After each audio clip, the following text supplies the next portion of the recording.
Those old tabs.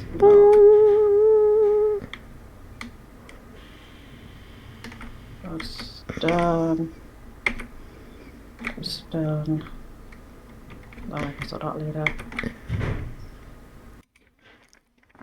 Oh, alright, you're screaming. I'm gonna get that chat popped out. I think my dinner has come. I'm just doing some reorganizing with my knee. There we go. Nay! There we go. So. Ooh.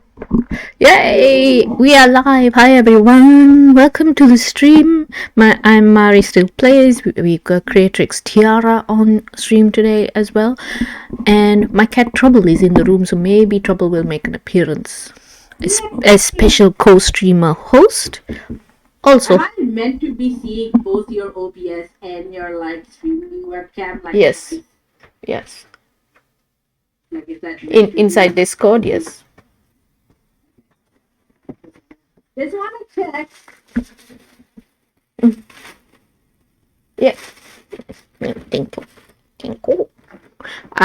Sorry about that. So, hi everyone. We have Sanchoy Bao. Wow. Too bright for the camera. Sanchoy Bao. And Progress. But really quickly, we do this stream every Saturday night that we can, and we are streaming from the land of the Wurundjeri Burwan people of the Kulin Nation, and we pay our respects to the elders past and present, and we stand with them in their fight for treaty and reconciliation and other reparation actions. And this land always has been, always will be Aboriginal land, and never was ceded. And we do this every Saturday, as I said. We play Isatini games. And if you've been following us, or if you're watching this afterwards, hello, welcome, hi. As we are streaming this, I only found this out like literally 5 seconds before we started. Right this second, there is the 20th anniversary Ace Attorney Symphony Orchestra playing right now in Japan. Mm-hmm. They're also streaming it live, as I said right this second, but they've got video on demand available for the next week.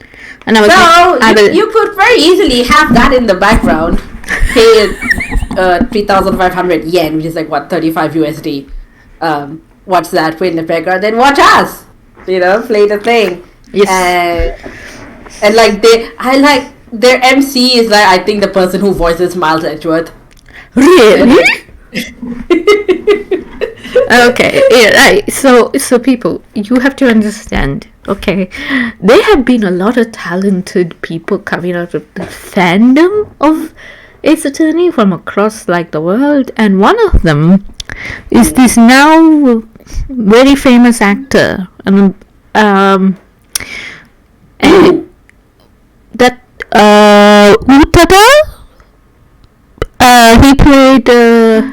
He played Miles Edgeworth in some of the stage plays that they've done of Ace Attorney. Is he like actually super famous?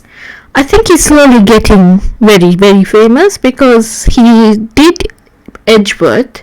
He's a very pretty Edgeworth, extremely bushy Edgeworth, and then he's gone on to do another couple of roles, like in sort of, I believe, like those palace drama things, sort of those sorts of things, or maybe like a couple of TV drama stuff. Either he was that and he has an interest in Ace Attorney and decided to come on and do the stage plays for a little while, or he got the gigs after doing that. There's a lot of reoccurring actors in the stage plays because I feel like they're all with the same theatre company and stuff. Yeah, so I'm gonna get his name wrong. I'm not even sure it's Wutada.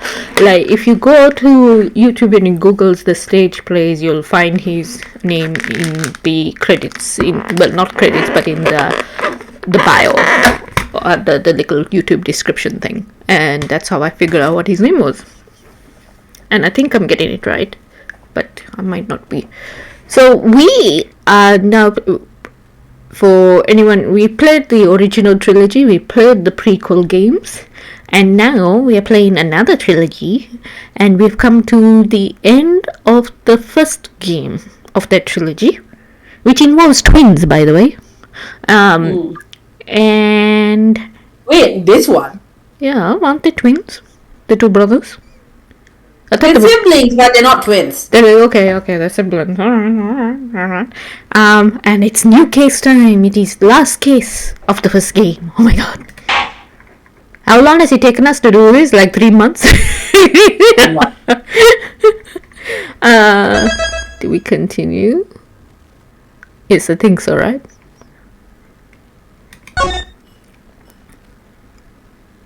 Can you see the screen and everything? I see everything, yeah. Okay. Awesome. What is this? Oh my god, it's the internet before there was internet. What? Wait. Blood pressure. Oh my god, increasing. It's all decreasing. Increasing. Heart attack time.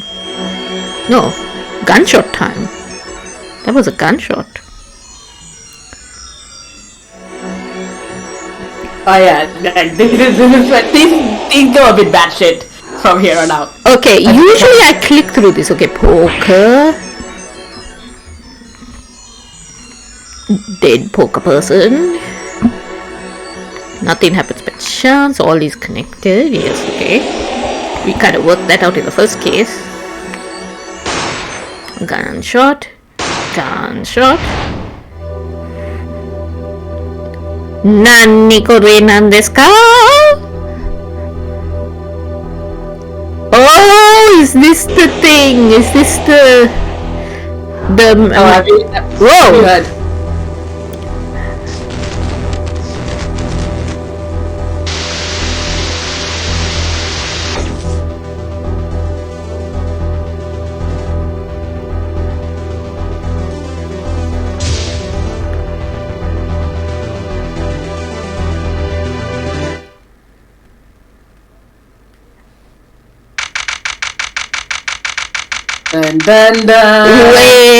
Wait a second, let's pass. Now, usually in the opening things, like they go a little bit slower, they allow you to click through parts of it, right? But like that was just okay, let's pass what we saw. We saw World Wide Web before World Wide Web. And then we saw... this was made during when the internet was a thing. So. Okay, but when it was less of a thing, huh? But like, okay. We saw a heart rate monitor go up, go down. Somebody was getting anxious. The game was released in 2007. Okay, right. Thank you, Miss Fetchick. But like, hold on a second. Alright. Like occasionally, let me pontificate unknowingly, right? And do my South Asian male ancestors proud. Well, this South Asian current person, it's a very stickler for the truth. So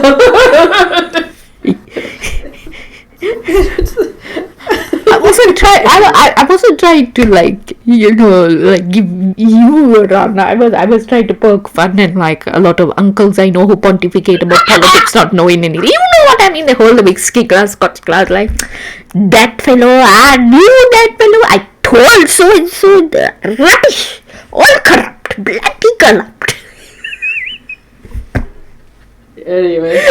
So yeah, they know nothing. But anyway, so we saw somebody's heart rate go up, anxious maybe, whatever, and then gunshots and it flatline. We saw people playing poker, dead arm of person in chair. We saw this magic trick, presumably, which might be a reference to the magic show trick that went wrong with Trucy's dad. 2 people firing, 1 person in the air, supposedly with blood splatter coming off. And what was the next bit that we saw? We saw people standing in court and falling backwards, and the videotape going. And then we get to see. You have someone at the witness stand falling. Yes, and then we see Christoph. He returns with the weird animating of like the eyes glowing. That is never a good sign. Either they're glowing because they've obtained knowledge that they will impart to you in a sarcastic manner, right? Yeah. Or they're like, and considering that we convicted Christoph in the first case, doesn't bode well. Option 3, Christoph is a cat. My co-streamer is asleep on my sweater. Thank you, cat. That's very useful. Cat.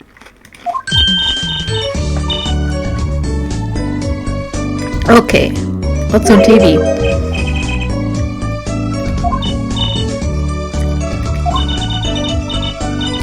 Last Grammary, okay. Grammary Magicians. Magician Grammary. You see the descendant. My sad joy ball is going everywhere. Curses.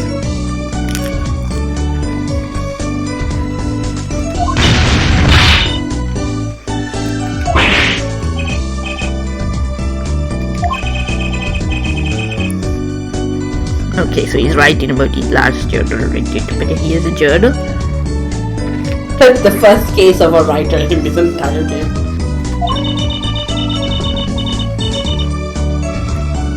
Records.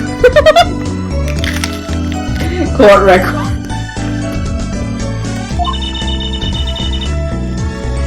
He has been in the case for 3 months.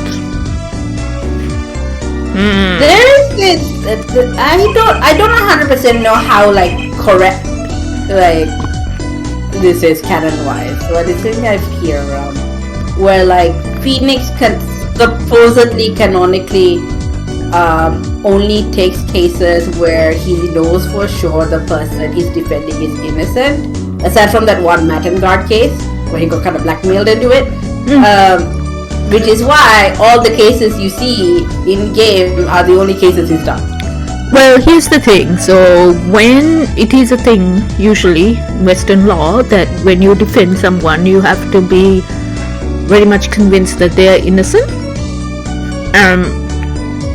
How you make that judgment is very much up to you. No, Western law, from what I've heard from like lawyer types, because you know a lot of people hate on lawyers, especially defense lawyers, they are being like, oh, you're defending a criminal, how dare you. And what I've heard from a lot of defense lawyers, the Western ones in particular, have been like, our job is to make sure due process is followed. Like, we might know for sure that our client is not necessarily innocent. Like some cases you like can't deny the person you're defending is innocent. Like, if you're a public defender, right, you don't have to Yeah. But your job is to make sure like people are following due process. So like they're not trying to pack extra charges that are legit. They're not trying to pass lies. The prosecutor isn't asking too much. Like they just want the truth out. Yeah. I agree with you on that. I have heard though that you do need to, I guess maybe not in a public defender situation, because then usually somebody appoints you, like you know that you're going to be defending people who may not have access to lawyers otherwise. But I think like when you're setting up privately, I think when you have to, there is this understanding that you know you choose to defend someone that you believe is not entirely guilty of the full crime or you choose to defend someone you know you'll get a lot of money out of. Well, that too. I mean, I suppose that too. Phoenix is idealistic and naive. Yeah, Phoenix but it's also like in Japan where it's like, you know, this whole game was made as a satire of Japanese law, and part of it is that if you are in court, you've been convicted, people assume you're guilty by default. Yeah. That's only changed very recently. And so having someone like Phoenix was kind of like, ooh, that's what? I want to vacuum pack the feel of the moment for. That's an interesting way to describe what journaling is. It is, isn't it? It is a very interesting means. What are you going to do? Put it in the fridge and then take it and reheat it and you're going to get a meal? What?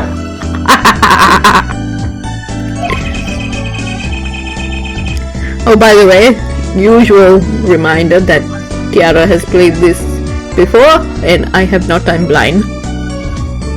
It's been a while, so I don't necessarily remember the finer details. I remember sort of the larger scale, like what happened, but not necessarily that super feel. Oh my god. Is Valent dead? Is that who gets shot? Valent is the you met Valent. Valent's the... Yeah, I've met Valent. I'm wondering if the bit of the show we saw is current or was the last bit of the show that what was referenced to in regards to Trucy's dad. Well, you'll find out.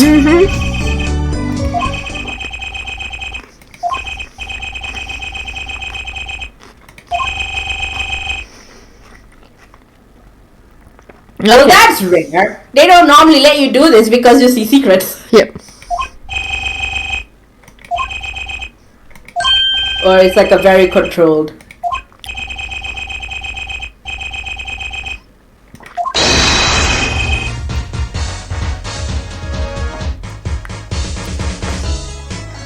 Wait a minute, hold on a damn minute. Does she not look like Lamira a little bit? Maybe it is the hair in the same style.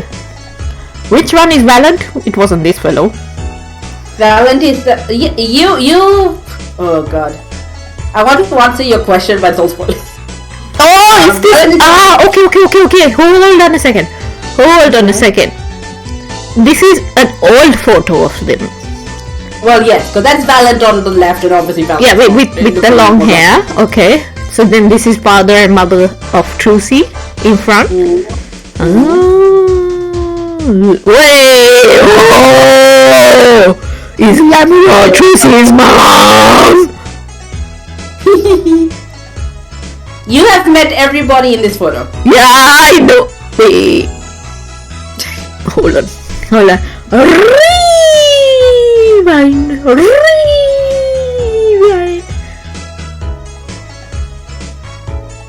Nani? Okay.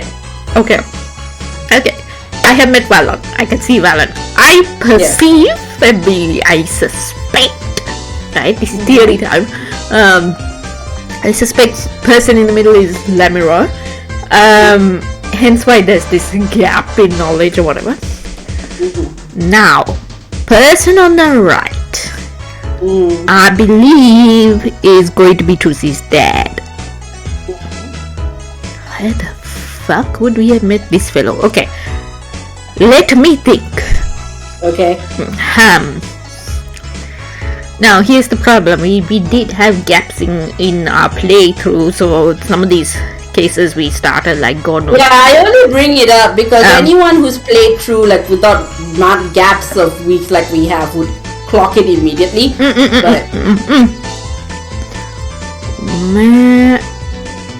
Have I? Okay. Right.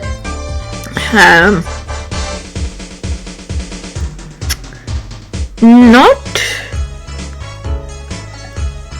Oh. Okay. Not on that first case. With the mafia family and the surgeon and everything. That's the second case. Oh fuck! What is the first case? Oh yeah, the first case was Christoph. Is the defendant for like the second time his entire life. But yes. Hey Volition. Hi.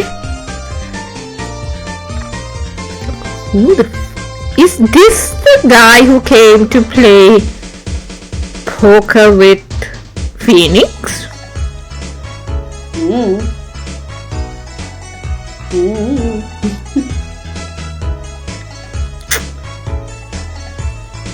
Okay. So at this point, first case was that, second case was the noodle cart case. Yeah. Third case was the thing we just did with the concert. Yes, third case was concert. Okay, yeah, there are only 4 in this, right? There are only 4 cases in this game? That is an interesting question, I'll put it this way. Okay, so this is broken up into 2? Alright. That is also an interesting way of looking at things. As I've told you, things go off the rails. Okay, things go off the rails, alright, that's fine. Okay. In order to solve this case, we have to go play as Phoenix solving a previous case 7 years ago. Okay. Maybe. Something along those lines. The DS isn't powerful enough to handle as many cases. I mean, they did a good job. Okay. It's kind of standard, isn't it? Like, yeah. 5-ish. Yeah. So, I'm going to say that is Valent, Lamira, and the guy who came to play poker with Phoenix in the first case. Maybe. Yeah. Right? Okay. Pending someone else that I may have forgotten. Sure. It's Walkie this whole time. Walkie this whole time. Oh, poor Walkie. He's the big bad. That's the reason. However. Poor Walkie.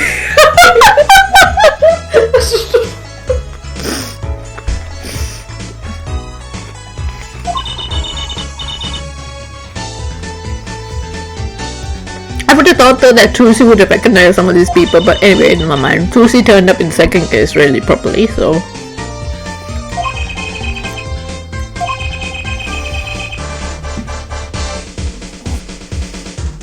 Oh, does Trucy know? I think this was made, somebody made a reference to it in case 1. Well, I mean, Trucy does mention, like, in case 1 or 2 that he's adopted. Case 2, But there was a point where, like, Apollo was like, how the fuck does Phoenix have a child?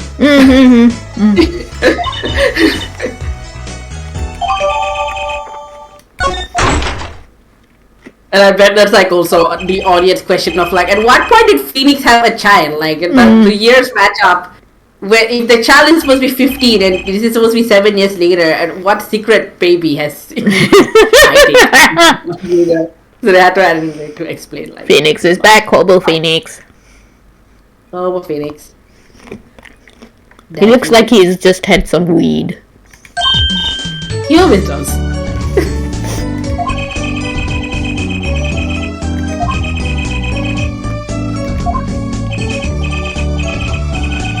He is it working hard or hardly working, so I can see why people don't like him in this game. It's fine, hold on. I'll be right back. I'm gonna get a utensil. Oh my god. Yeah, I remember, like I mentioned it before, when we started playing this on stream, that I was very taken aback by Phoenix this whole game, when I was playing it. Like, I did not like Phoenix. I thought he was being kind of obnoxious. I kind of appreciate looking back now, like what he's up to. Now that I know like what his deal is. But I remember like, you know, when I first started playing, it's like, why has Phoenix become such an asshole?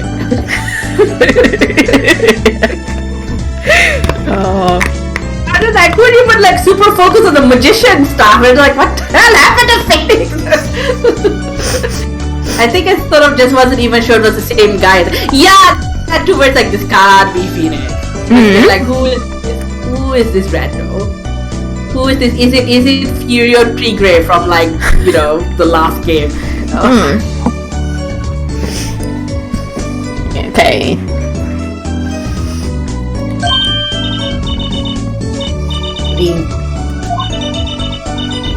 3 whole cups, okay.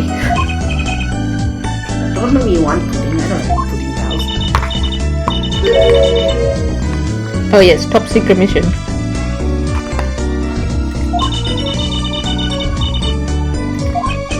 Yeah, the magician telling you this.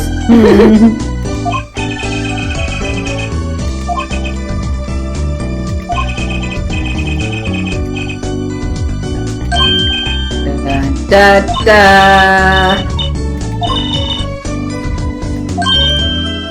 A spy? Oh lordy. Okay. Now I'm thinking of that fanfic I used to follow where it's like Phoenix, like after that case, I think I've told you this, but what?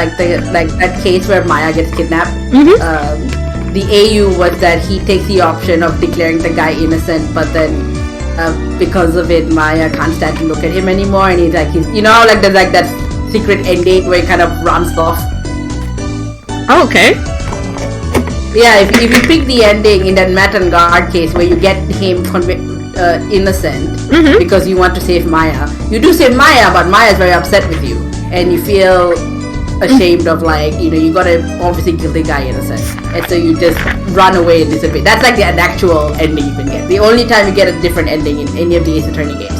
And so the miracle never happened. Yeah, this is infamous typo. Someone wrote a fanfic a while ago where it's like the AU where he and Phoenix goes and meets up with Shelly the Killer and learns how to be an assassin.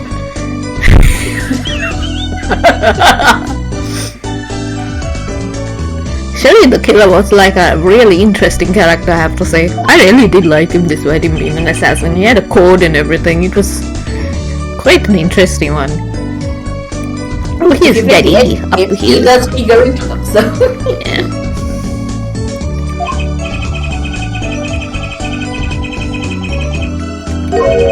Okay. When you level up from being a lawyer, you either become a pianist or That's your when you ask if your career has like the ability for promotion, that's what happens. That's your two roles. That's the skill tree. You go from like, you know, rookie attorney, and you do well first day, you're suddenly bam, business owner the next. Yeah. Jurist system, okay? Foreshadowing the prequel. New legal system everyone's talking about, okay?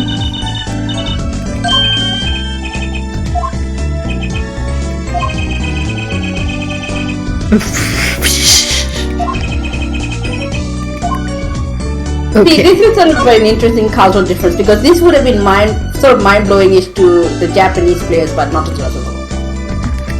Having a jury. Because I think the Japanese courts didn't have juries until like maybe the past decade. That's very interesting to know. Yeah. I mean, very recently they just lowered the age of adulthood to 18, which allows people to go. Wasn't it always 18? The US was the one that had it as 21. No, the US, there's things you can do before the age of 21, and there's certain things you can't, but that's it varies from state to state. Yeah. But in Japan, it was 21, and they've just there's a lot. Oh yeah, 20. No, it was 20 to 18. Right. Okay. Yeah, I remember because I celebrated my 20th birthday in Japan. That was kind of a big deal. Yeah, and they allow you to do all sorts of things once you're an official adult. That just sounds like convenient. This April, wow. Interesting. Yeah, I celebrated my 20th. I should have remembered this. I celebrated my 20th birthday in Japan. That's pretty cool. The Sanford bar was very messy, so I'm gonna be eating it with the fork. Apologies. Fine. It was one of our people tour, and it was actually the day we were traveling between places. So I kind of had like 2 birthdays because of 2 different host families.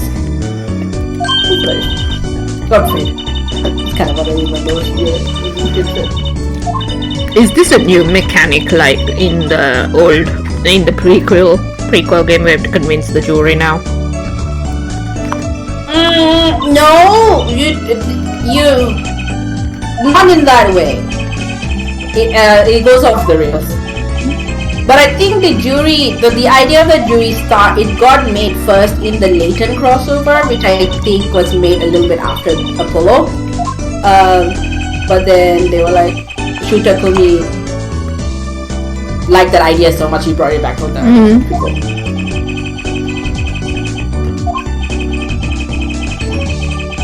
But yeah, it doesn't get introduced in this game. It gets introduced in the later crossover.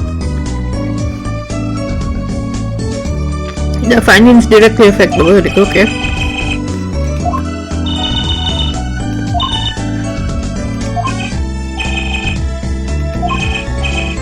Mascot?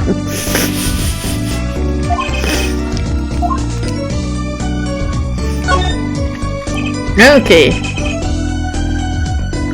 Layton introduced the multiple witnesses, yeah. Oh yeah, well it was that and the jury, right? It's like sort of, there's multiple people involved in figuring out the cases. It's not just like the two lawyers or the judge.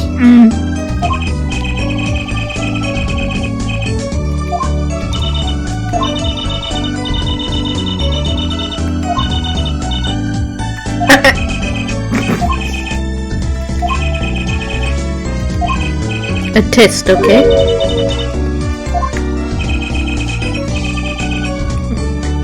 Choose 6 jurors, okay.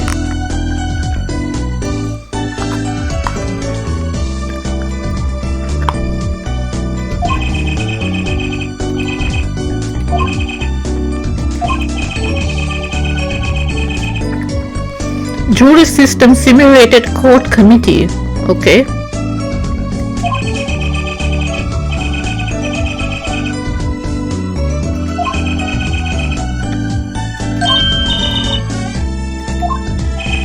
A real job.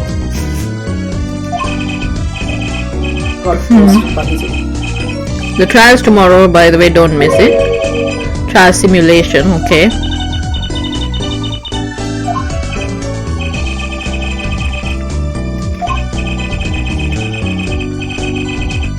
Wanted something simple. Yeah, sure. Never fucking simple. Especially this late in the game.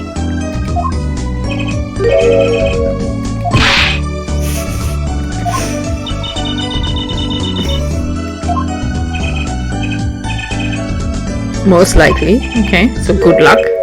Apollo, okay.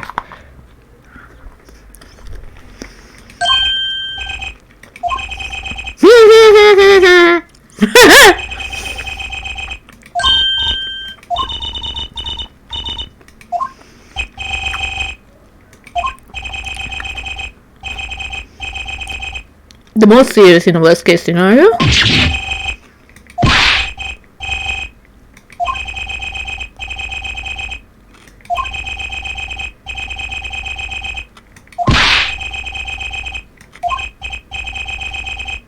There was a change this morning. I picked a new case. Okay.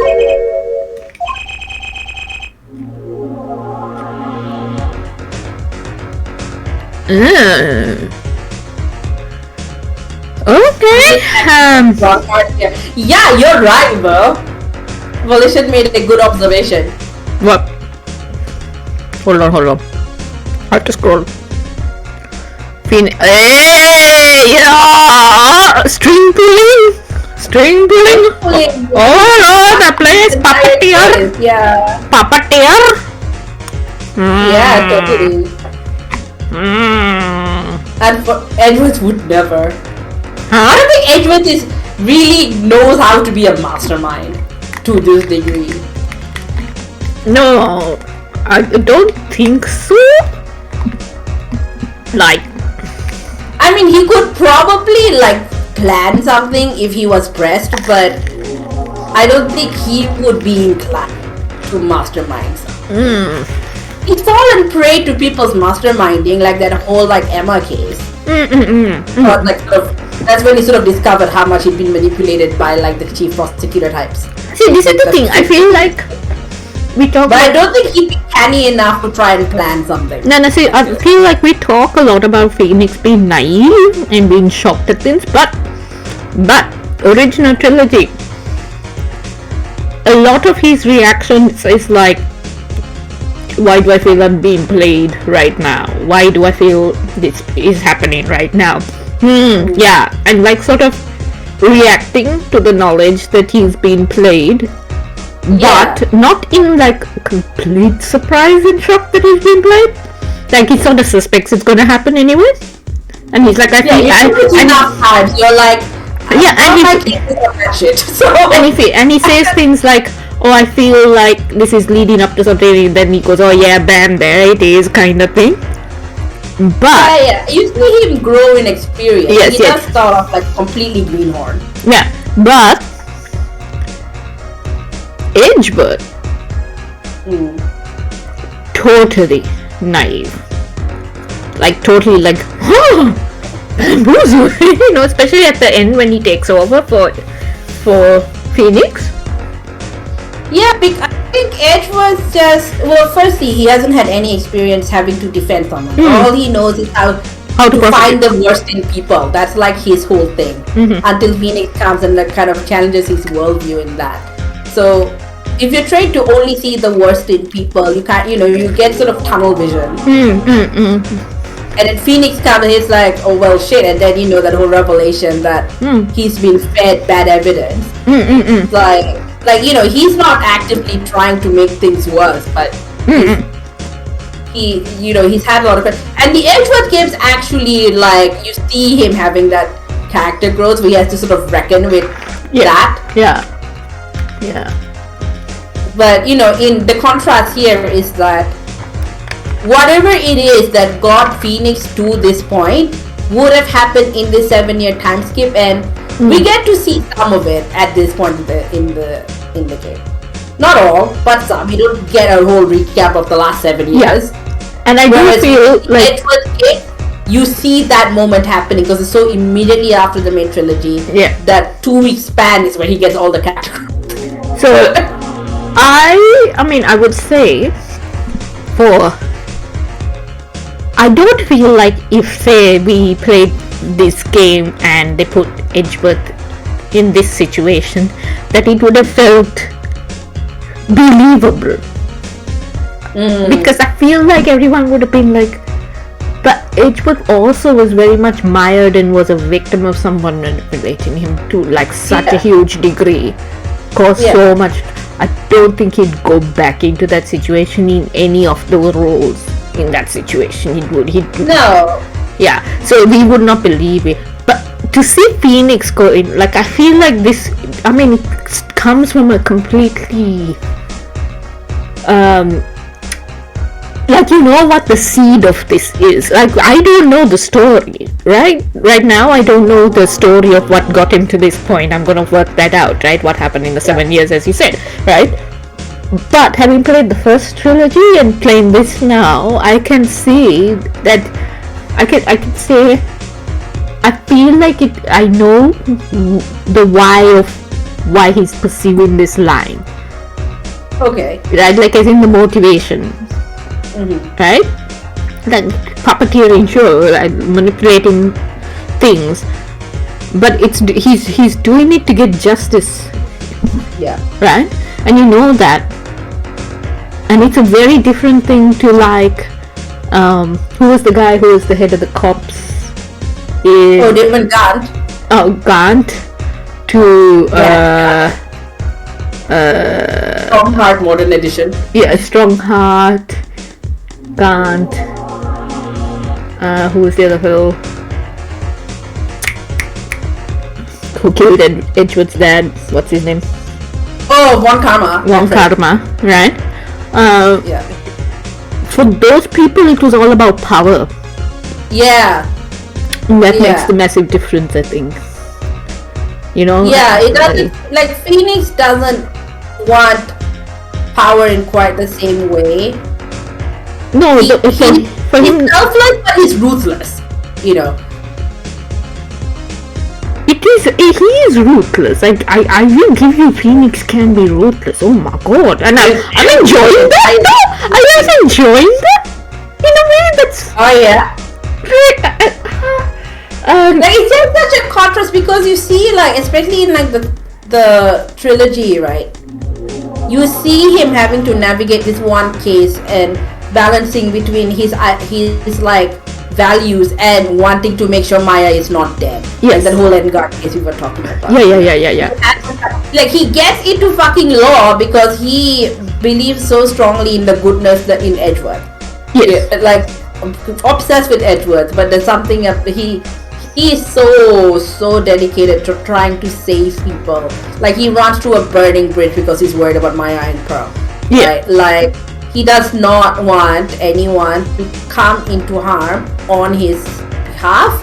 He will rather take it on. And then 7 years later, look at him. He's like putting Apollo in such weird situations. He's even manipulated his daughter into like badgering Apollo to do this. Like some of this is like, oh, daddy told me to give this card to you, right? Like even his daughter's implicated in this, and now he's gone and designed this whole case. Like he's gone from like, I want to protect the people I care about, and the less I can get them involved in shit, the better, to, well, this is for the greater good. The ends justify the means, as some people like recognize. He's a bit Machiavellian, I mean. Yeah, he's become much more Machiavellian, but it's like the cause is noble. Like he's trying to change the system, but he doesn't want the power for himself. But he also like doesn't feel necessarily quite as inclined to be super protective of anyone else. He's like looking to it. It feels like. Yeah, I think like. I think he's sort of maybe realized that within the system as it currently operates, he can't really protect anybody. The best way to protect anyone is to change the system. So when the power, the need for power is about, if he had the power, he could change it. It's not about having the power, where that was like the sort of end goal, have the power to do whatever you want, was with the other three. Yeah.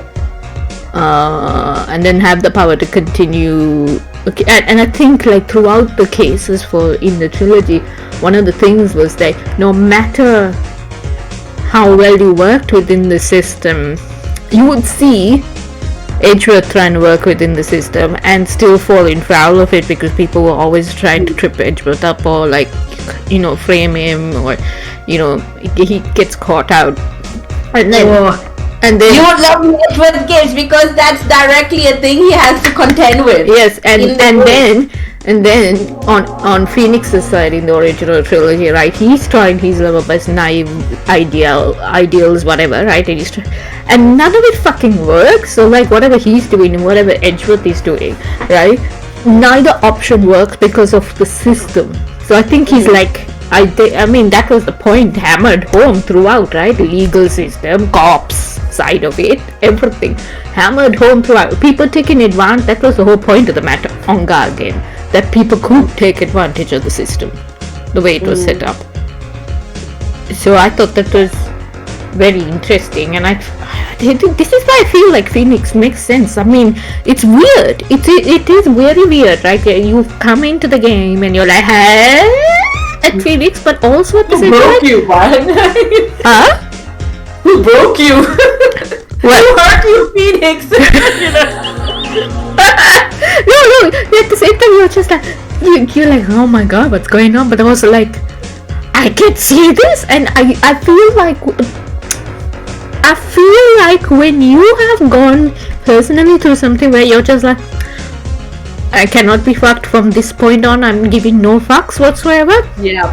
And you recognize that in other people. You're like, boy has gone through that phase. Yeah. That, you know, shit is going to hit the fan because this is changing. I'm not putting up with this bullshit anymore. This is changing, right? Yeah. I think he's realized, like, whatever he does to protect Trucy will never be fucking enough. Doesn't matter if he's out of law or whatever, it will never be fucking enough, right?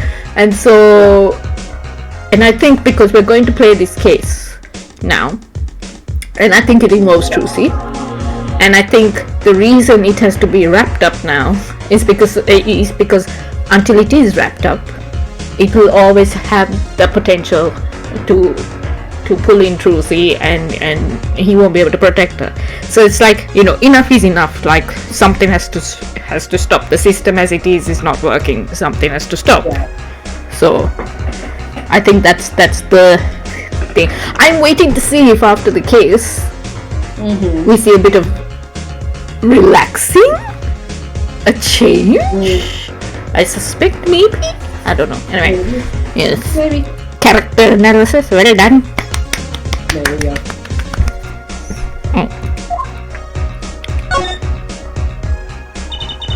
I can't wait to play Edgeworth games. I love Edgeworth. Yeah.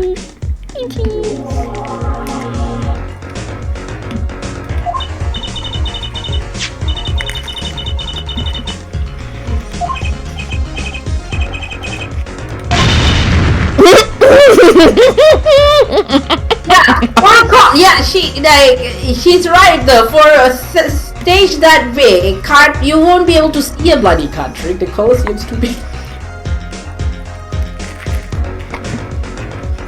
They feel like, grand illusions. Yeah. Yep. Card tricks are power magic or close up. Why does she want to go now? Unless she suspects something. Well, she wants to see family. He's like, I want to see Mark. Because, they only just got reunited, like, very recently. Yeah.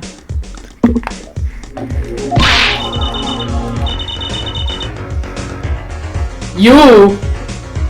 Exactly what I was thinking. Wait, what? This is the lie of people who claim they're introverts because they don't want to admit they're extroverts because they've stained the word extrovert has been stained for them. Which is a whole lot of y'all so-called introverts. I'm staring at you from across the street. Huh? What? Me? No, not you, but it's like whoever's watching. Oh, okay. A lot of extroverts in denial. Like, people confuse having boundaries with being introvert. Like, you have boundaries. That does not necessarily make you not an extrovert. Also. Everybody, one, has different ways to recharge, and two, different levels at which they'll need to recharge before, or like different limits for socialization. I don't know why we have to make it such a binary thing. Right? Yeah. And three, also different reasons for recharging. Like, I've heard from some people where it's like, I thought I was an introvert, then I realized I just get sensory overload. I'm not tired of people, I'm tired of the environment. I'm like, very much like I can focus on one thing. So it may be some things with minimal effort during the one thing that I'm doing, depends on the one thing and the other things, but not, so I don't like getting interrupted, So I am I'm in deep flow work mode, thinking about something, somebody asks me a completely different question, I'm like, can't pass. Can't. Even if, like, I have to stop and think, even if it's about something I did 5 minutes before then, I'm like, okay, hold on. I have to pause one train of thought sufficiently that I can go back to it without disruption and answer this question first, right? Yeah, it's like, you have to give me a minute. Can't do it straight off the bat, it's very weird.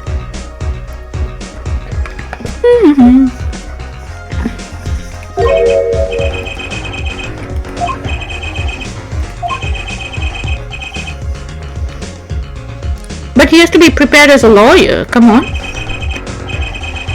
Yeah, but like, he hasn't been given enough time to investigate it. Yeah, you are right to be suspicious. Why is nobody given enough time to investigate?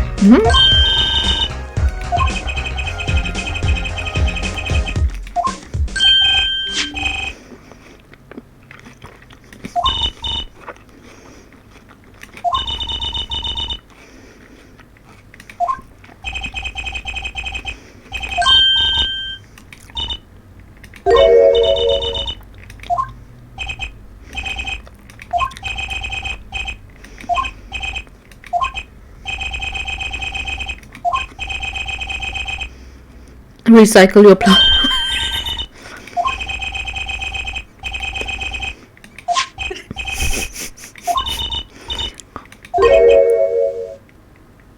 Oh! Phoenix mad. No, that is just a... I don't know if that's Phoenix mad or Phoenix serious. That is an expression I've never seen on his face. That is a...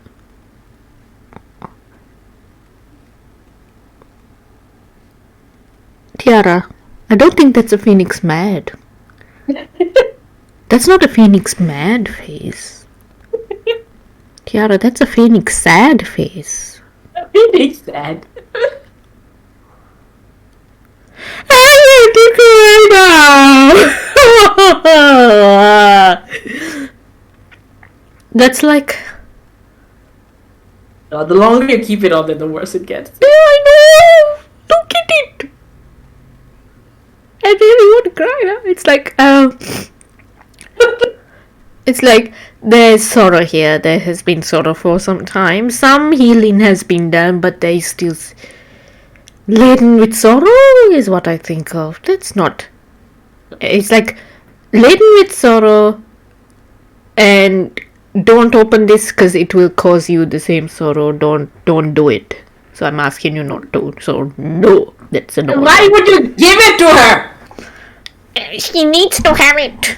Maybe he's like mixed because he's like, she needs to have it, but it's gonna cause sorrow. She doesn't open it now, but she will soon. You know, but it's time to give it to her. Sorrow. Yeah. It's like I have to do this, but this is going to hurt. And oh no, even she's done. Okay. You'll need that envelope someday, okay? Someday soon. Yeah, I told you. Don't open it till then. No, that is fake happy face. Right there. That's the face he always has. No. It's a slightly different one. This is like the sorrow is still there masking. He's masking. Tiara is masking. Oh dear.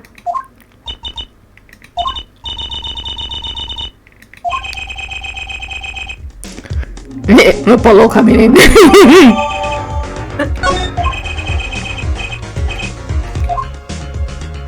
Is this like Cluedo? Basically, he has the envelope with the, like the who did it, the when, and the how. I don't think so. That's the final. That's the answer envelope. Do not open it till you're ready to know the answer. Yeah. It's a get out of jail free card or something. I don't know. Alright. They disappear. You really want to know, do you? Well, he's the lawyer.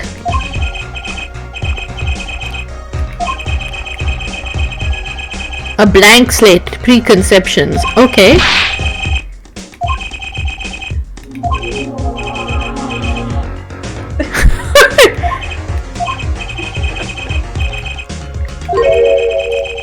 What is this deal? Examine the scene of the crime. So somebody died last night. Okay. Revenge for all the times he got denied permission to search the scene of the crime, and he had to go around it. But you can't talk to anyone involved with the case.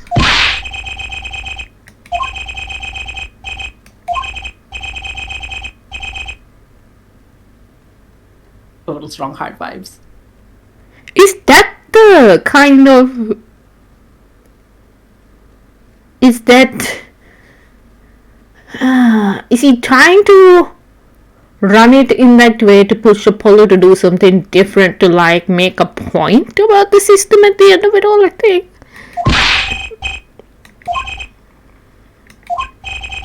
He's necessarily that concerned about Apollo's growth.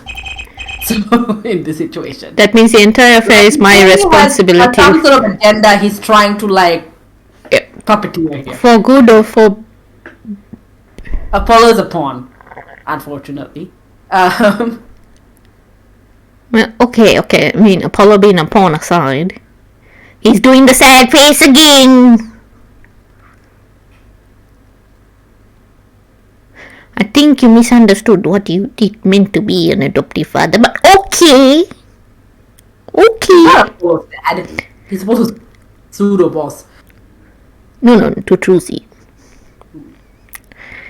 Do you know what you're reminding me of? Hey, actually, my Uncle Diane has that same face, and he's a total matter.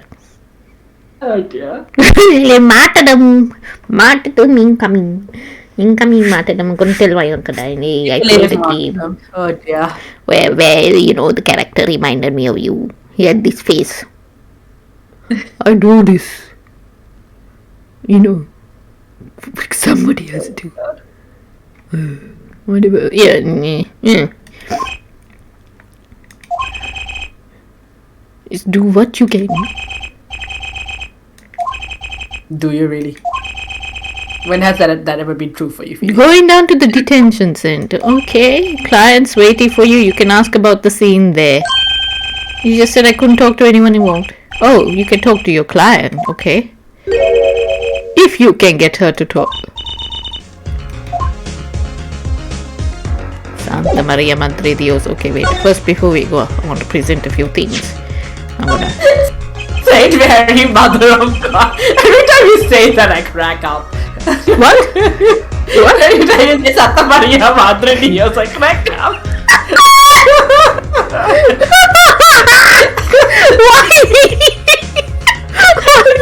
It's really funny. That's your reaction. It's like this random Catholic Spanish. It was like of all the people. For the record, guys, I'm neither Spanish speaking or Spanish heritage or Catholic. That's why it's extra funny. I know! But on the other hand, like I also say Dina Fascisel, and I have to stop myself from writing it because nobody fucking understands what it means when I write it. But Dina Fascisel is Scottish. It's Scottish. I have stopped myself from saying it to you because usually I say it to you when you're like talking about something massive, right? And I don't want to derail the conversation by having to then explain to you what I just said when all I wanted to say was don't fret yourself, which is what it means, right? It's like don't worry yourself, or like don't worry or whatever. So it's like enough, but people understand roughly where I'm going if I say it rather than write it. So if I go Dina Fascism, it's like in context you kind of go, huh, what? And then I can quickly say Scottish word, don't worry, yeah, don't fret yourself. Dina Fascism. No, that sounds a little bit like you're saying don't spark yourself. So yeah, Dina Fash yourself. Yeah. So and I don't have Scottish heritage. Like somebody somewhere, like some 32nd 64th of my mother's side probably was Scottish, but like yeah.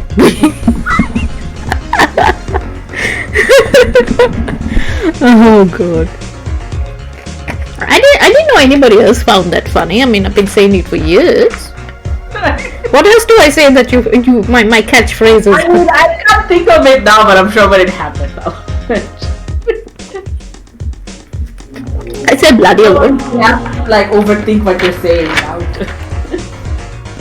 Like we were talking about this with some friends, and Andrew, my partner, was saying that because Andrew is a white Australian, he was talking about what words I use, and I use words like bloody and jackass and idiot, and they were talking, about whether idiot was worse than jackass when I use it, or like how, and it was a group of different people from different countries. And like, so the differences in what was a really you fucked up this time kind of level of anger when you used a word rather than just like annoyance. Yeah, my sister married a British guy, and remember him being very surprised when I started using the word bugger. I think in Australia it's just such a throwaway thing, and he's like, wow. Well, in Australia it's the C word more than bugger. Bugger seems to be very South Asian, Hanover from British. I got it from my time in Brisbane. I was like, look at this. I've heard bugger. But I remember saying in front of this, like now my sister's now husband, and he was like very scandalized. Yeah, and it's so funny because bloody bugger is something you'd say in Sri Lanka definitely, and also the whole like gender thing as well, because in some places people will swear regardless of gender, and then here like in Sri Lanka there's some words I would say and my mom will be like "Ugh!" But then at the same time when my mother drives on the road she regularly has choice words for people. You know, and I go, you know, you do swear on the road. No, I don't. But it's also different. Like my father would say very different words to my mom, and again that was like different cultural upbringing. So it's very interesting. It's like there are some words I say, and I say them because I'm so used to saying them in annoyance, and then I think also that contributes to misunderstanding, because then Andrew, different cultural background, like when he hears that word, it is like massive baggage coming with it, like massive, you know, it is not as light as I know to use it for, and in the moment I haven't thought about it, you know. Yeah. So, and the whole thing of like when I say what the fuck now, and I would say bloody fucking whatever, but otherwise I don't use fuck a lot. Yeah. It's a lot of interesting things. What about you, Volition, in the chat? What do you use? I don't have any. But you should see Phoenix's new line. Sorry? With my attorney badge. You missed what Phoenix just said! Oh, I used to present a lot. I did my fair share of presenting too. Presenting my attorney's badge too. I saw that. He may look cool and calm now, but you should have seen him before. We were just talking about that. Literally just. Literally. Aww. Hee. Alright, you like just trying to present random shit at it. No, but okay, I'm just gonna do it again just to show you. Wait, hold on first of all. I want to look at the side of it. Ooh, let's look. $70 for the ticket. Jesus Christ, what are we made of? Money? That's pretty cheap for a show at a Coliseum. Fair, but I don't think we have money. Ooh. Yeah, no, you're gonna get it.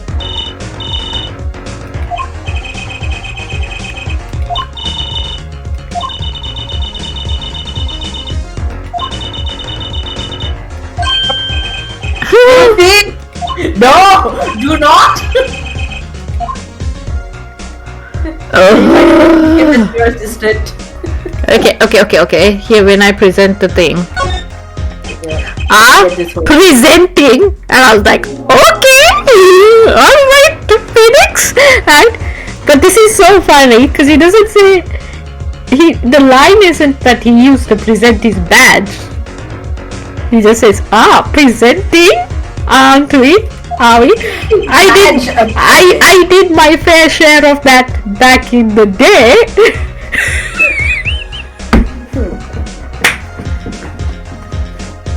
Maybe my mind is in the gutter. Probably my mind is a separate gutter than yours, but like... Where is your mind? Trans metaphor. No, not trans metaphor. Not trans metaphor. I mean, it would explain the whole Dahlia situation. He's just a disaster lesbian who's transitioned since. No, I think didn't we talk about this? That this is just a disaster bi. No, he disaster bi. Let's say if I do it with a trans metaphor, like when we first meet him, he's probably just like slowly transitioning, and he's like just haven't got out the disaster lesbian part of his life yet.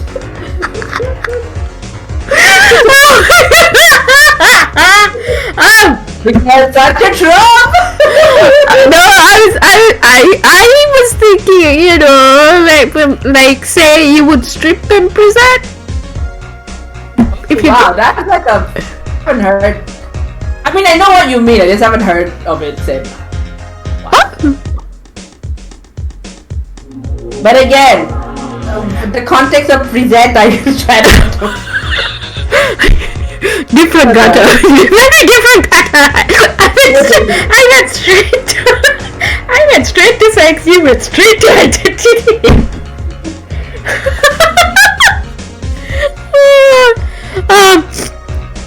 That's when I was like, oh, are you saying you're a bottom, Phoenix? So his side gig is Magic Mike. No, that's not what I meant either. The piano, baby. That's not what I meant either, Tiara. No, that's not what I meant. I was like, is this a confirmation of right word? And he's itchy on top. Eddie is too high. I don't see itchy on top at all. No, he's so high strong. He needs to relax. Right? Yeah. Itchy is power bottom is best favorite. And then I was watching it Phoenix, so it became that he was a power bottom too. I mean, a number of people had Karen Edward as ace, and I kind of what? A fair few people had Karen Edward as ace, and I kind of see that. Yeah, definitely. Especially when he's like so like someone is flirting with me. Huh? Ace is so cool. And you know that was one of the things that Japanese actor was very good at, like going on stage, like.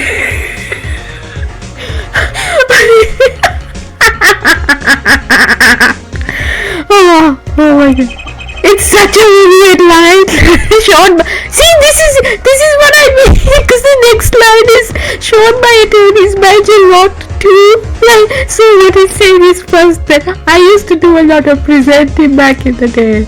Oh yes, in addition, I did also show my attorneys Major.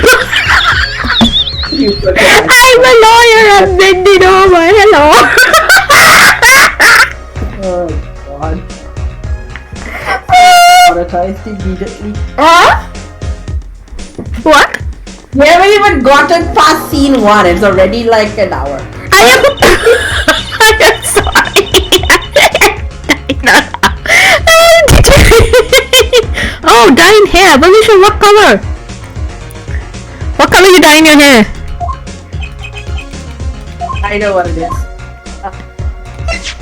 Okay. Bluish.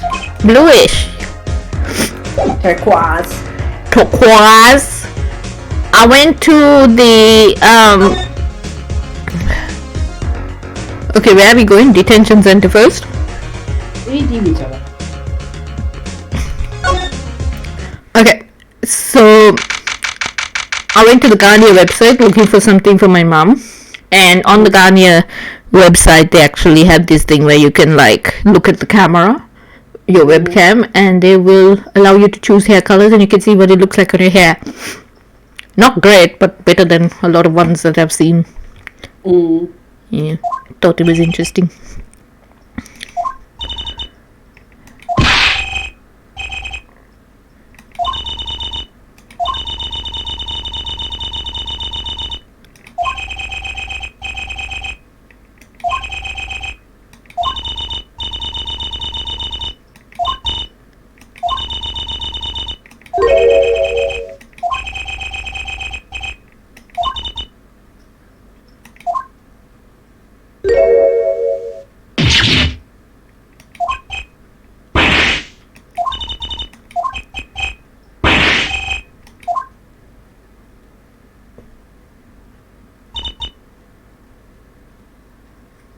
Nani? Okay, we saw her follow before. Yeah. Who is this person? And I want to know what the pun name is. Okay. Are you mute? Is that what is going on? Maybe. Oh! Trucy knows her? Don't think so. Trucy seems to know her. Found it. Oh, nervous, okay.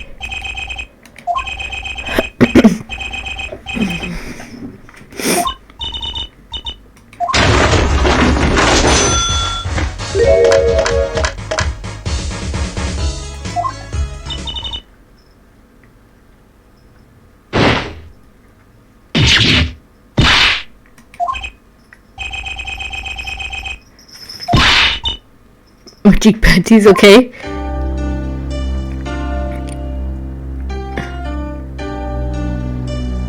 Is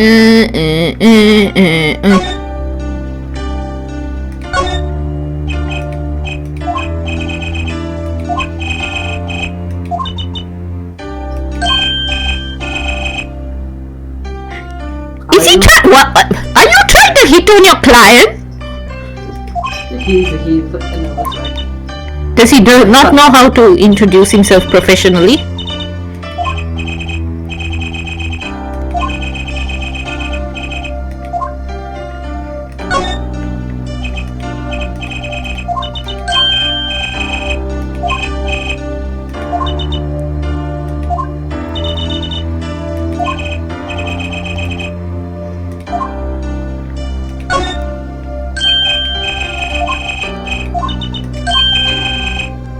Can she not hear? Maybe she can't hear.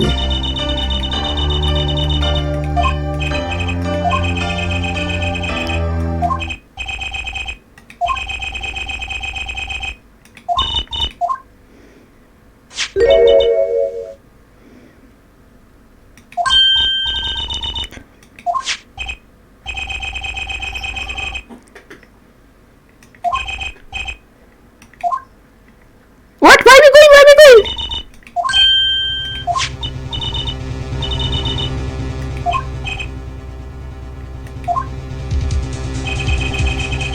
She's shy.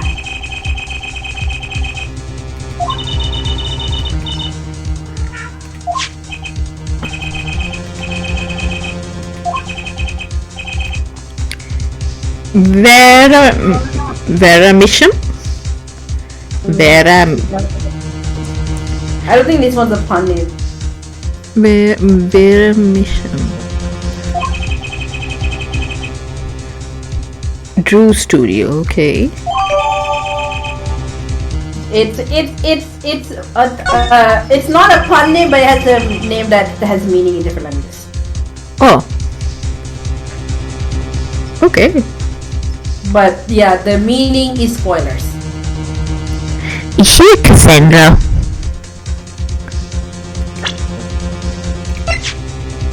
Oh, interesting. Okay, so she draws or she does nails, one of the two, okay.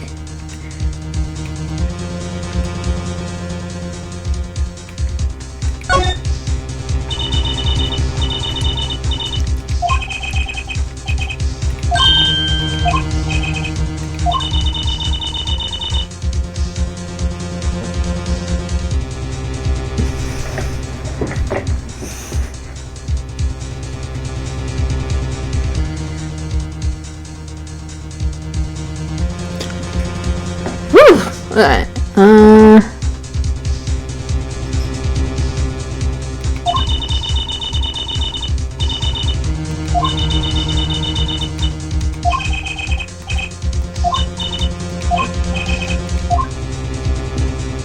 Okay. Okay.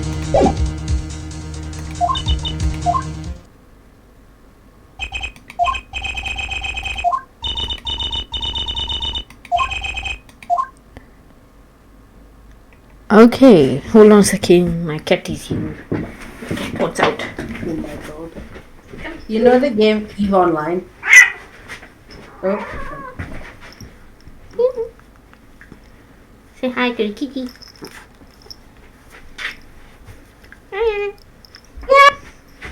Cat.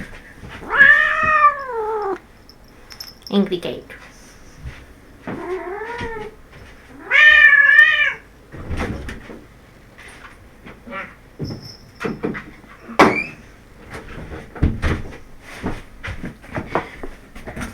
I think she woke up and she realized food was around, and she wanted to go see the most favorite person in the world that she can bully into giving her food. Nah. Have you heard of the game EVE Online? Yes. They've just announced that they're going to integrate EVE and Microsoft Excel.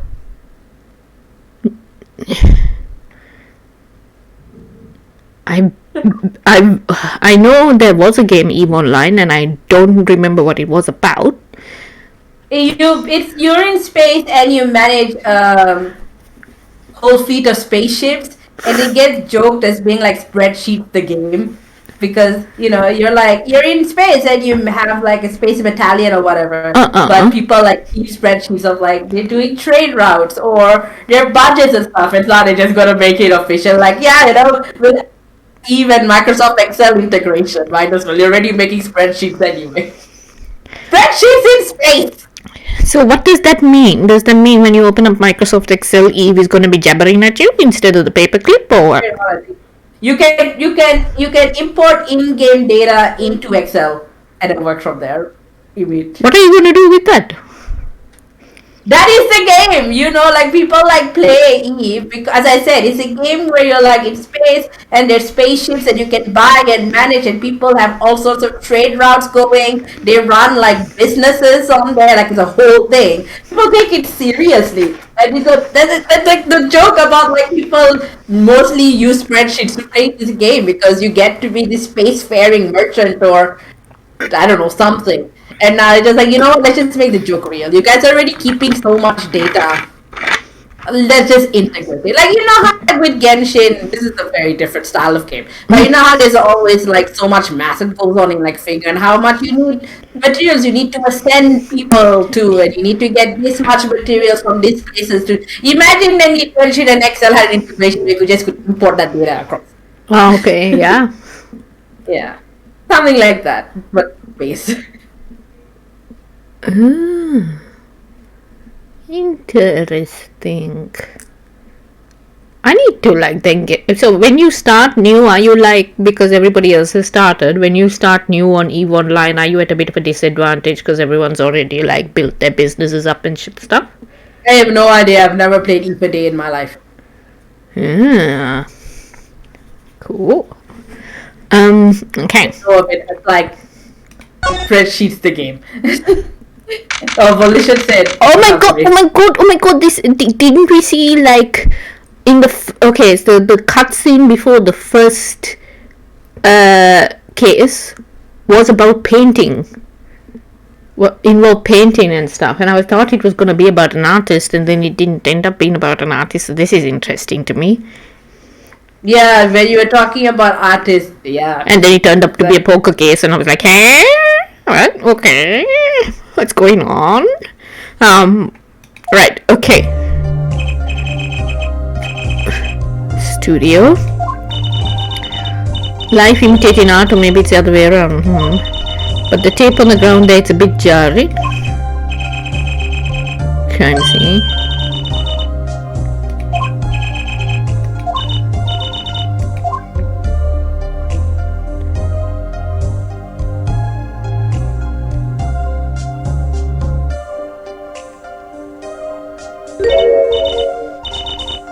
Okay, this is another painting underneath.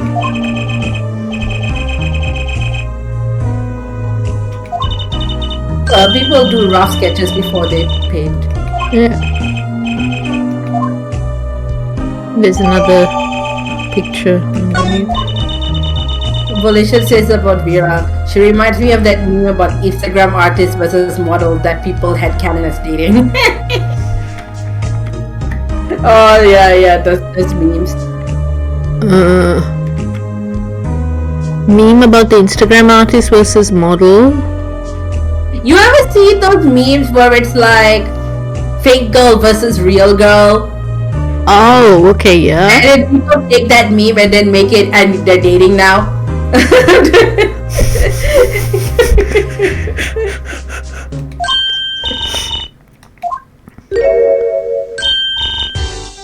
Okay. Jump. nice. I'm also gonna eat now. This is part mukbang. What do you have for dinner, by the way? I never asked you.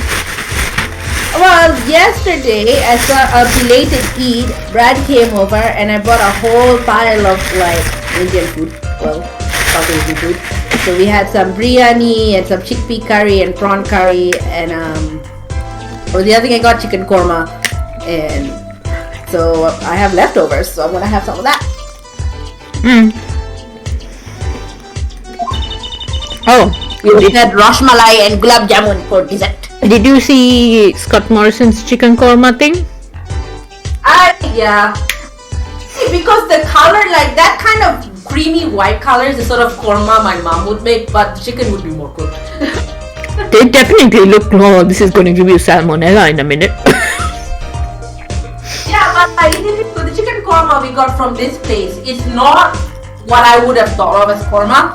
I associate it with like creamy white, you know. But this one had more like a typical, like the brown curry color. Korma? I've never seen korma that's creamy white. That's the way Bangladeshis do it.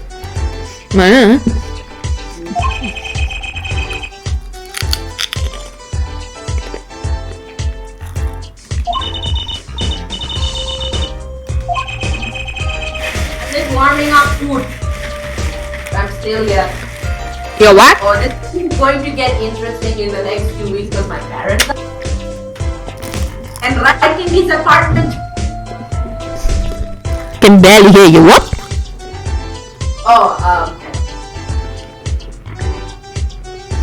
The next few weeks of this stream are going to be interesting.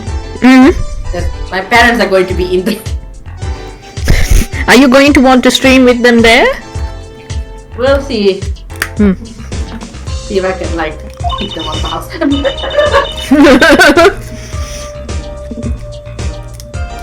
Okay, the artist who owns this, he was killed, okay?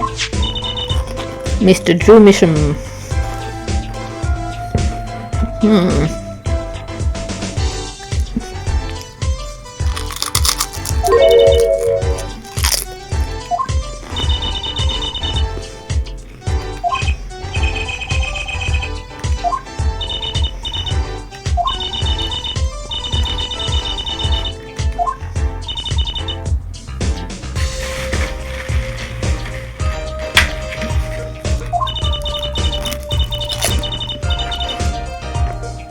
Poisoning, okay.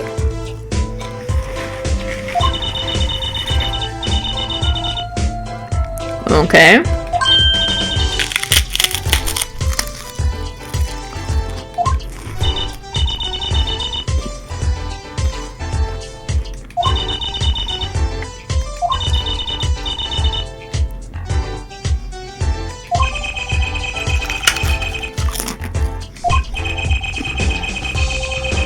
Okay.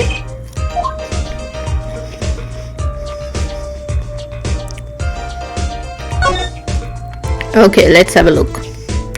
Let's look at this thing first. Yes, why is it inside a room? That's very weird.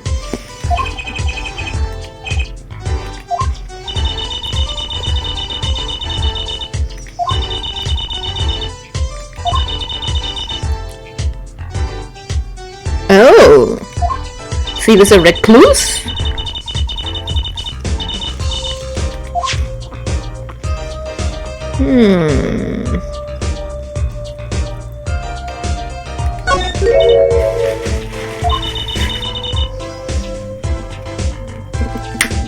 Brown cracker.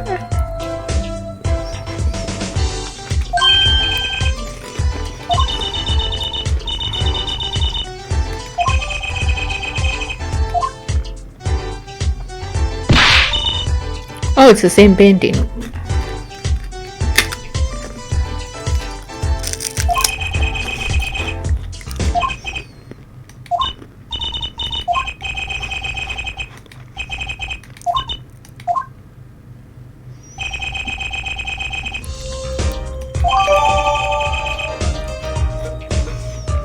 It has a Vincent van Gogh feeling about it in the sky, definitely.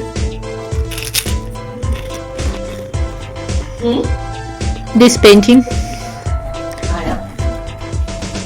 Sorry, are you not back yet? Do you want me to wait for you?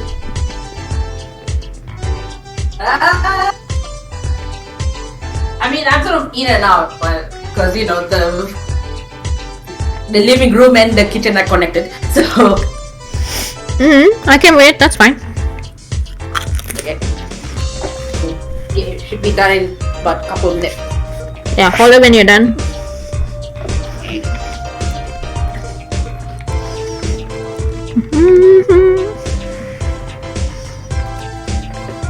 I want to get my hair dyed version, but I have no idea what color would suit me, and I'd also have to like bleach it first. I want the color to really stay. Have you hair? Huh? Have you ever dyed your hair? Yes, I have. I dyed it red when I first came to Australia.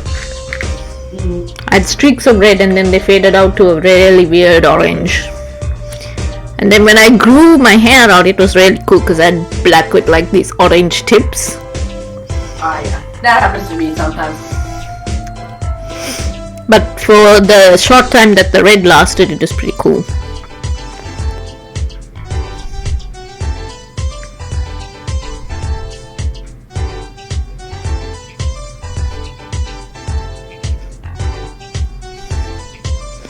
But yeah, I don't know what color to dye my hair. I also don't know if I want it in sections or whether I want like it done fully. I would love to have, like some people have rainbow hair. Oh yeah. But the first and most important thing, I want my haircut to actually work because right now it's in a very odd in-between length stage. Oh yeah. And I think the current hairdresser I go to has just no idea what to do with it, so I'm just trying to find someone that knows because it just bothers me. They're also like, oh, you're going to have to style it, and I was like, I just want something that works with minimal fuss in the morning. Yeah. I don't have time to sit here with curling irons and whatever to make it look halfway decent. No. Yeah. So yeah. Are you back? Yay! I've looked at the letterbox already.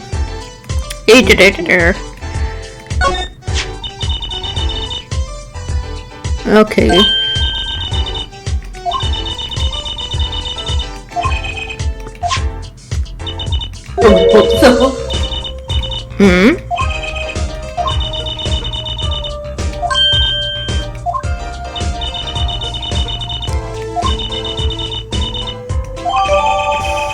Okay. Interesting. We'll have a look at it. Wonder if Phoenix manipulated Emma into this too.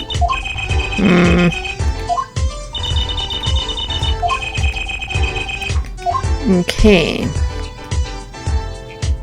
Why though? What would the motive be for the daughter to kill the father? What sort of shady shenanigans were happening? Okay. Let's just look at this mess here.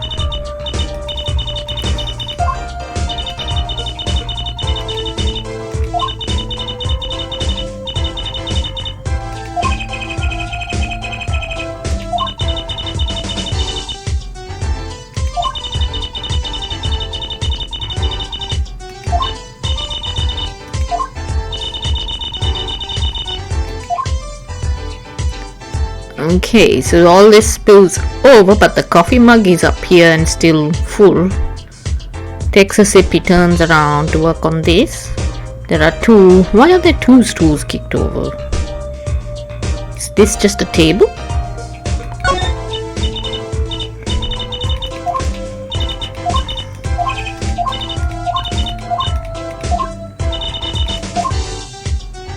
Alright, let's examine this painting.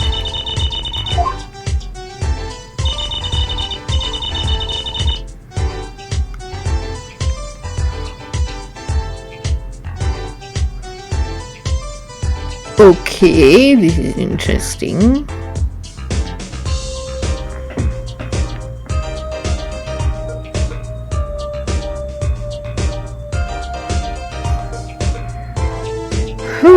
One day in the office they were like, hey, if any of you like fine artists outside of your work, can you give us your art so we can put it in the game?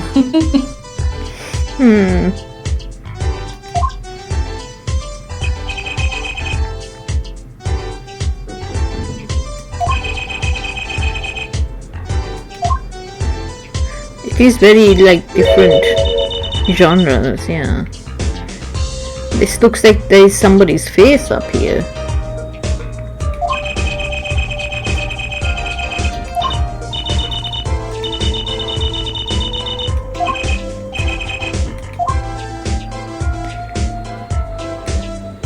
Why is this... Oh, it's leaning against it? Okay, wait, no, I didn't want to do that.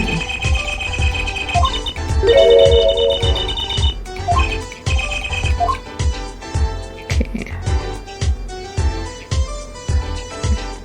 You can scroll.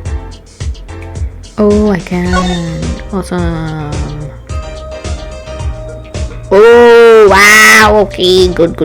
Thank you for letting me know that, because I was like blanking on the fact that that was there.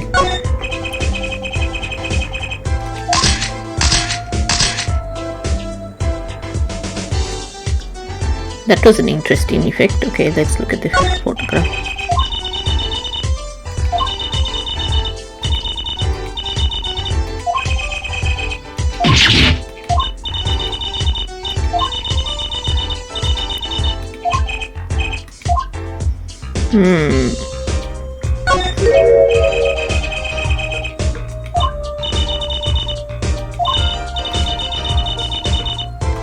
Flamboyant gestures. Have you seen your adopted dad? Flamboyant gestures.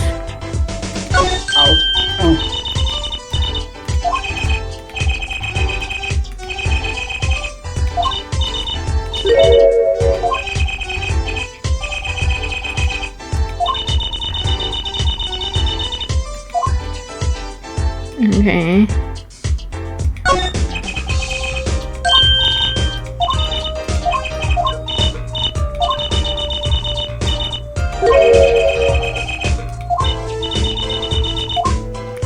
Okay.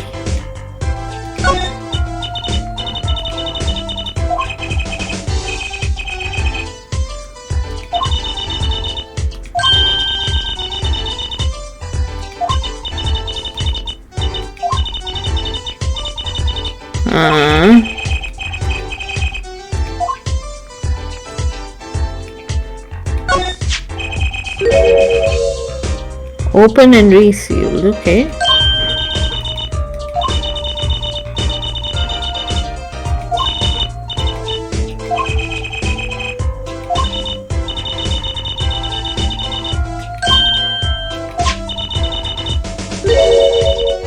Seven years ago.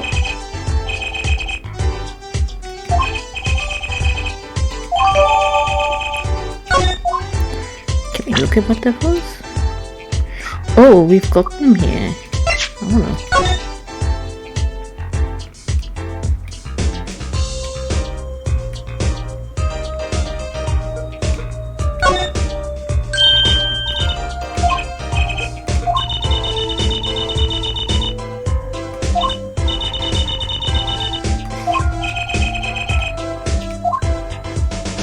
Oh, okay.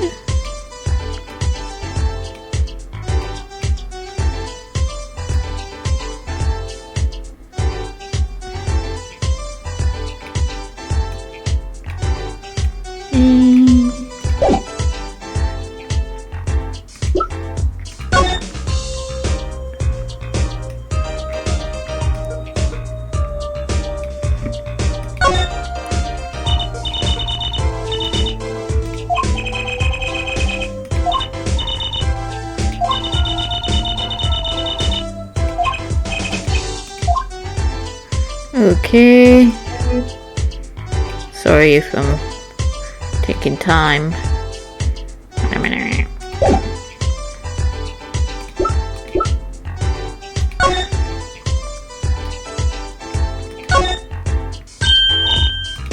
They're just that good of an artist. What Blue Mountain stuff? I've gone ahead of something.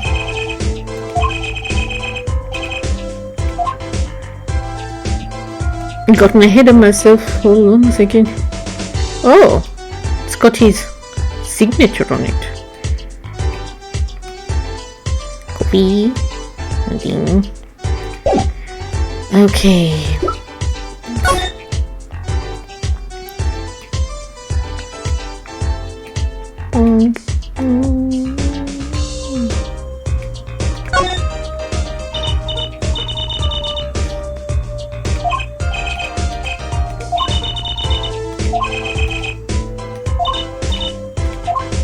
Okay, we have to ask him a lot of things, but that's fine.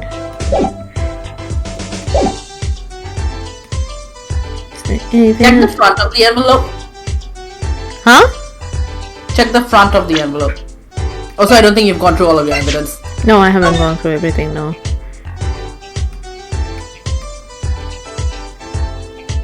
It's not letting me. It's not letting me. Alright. They mentioned that it was from 7 years ago when I picked it up. We went through this one. Did we check this one? We haven't yet, I don't think. Yeah, okay.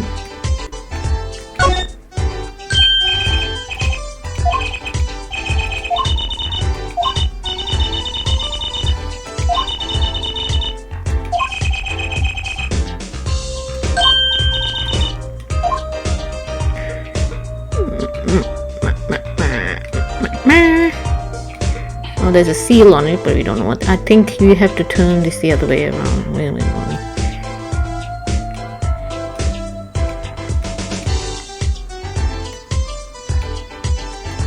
Oh, look at the front. Can we see? No, it's always what? I think we're reading it upside down, but anyway, okay. Okay, let's.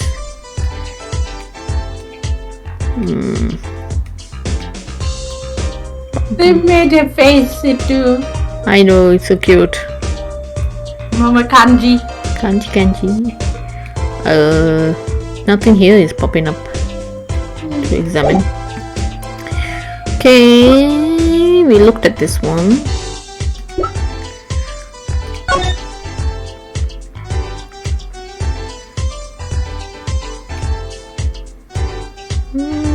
Doesn't seem to be anything on the back.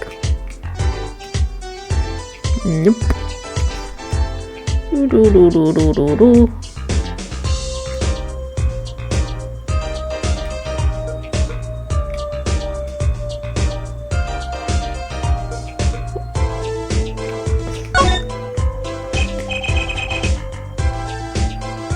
What do we have here? I don't know what we have here. What has he spotted that I didn't know? Looks like a person thinking about something. Oh, yeah.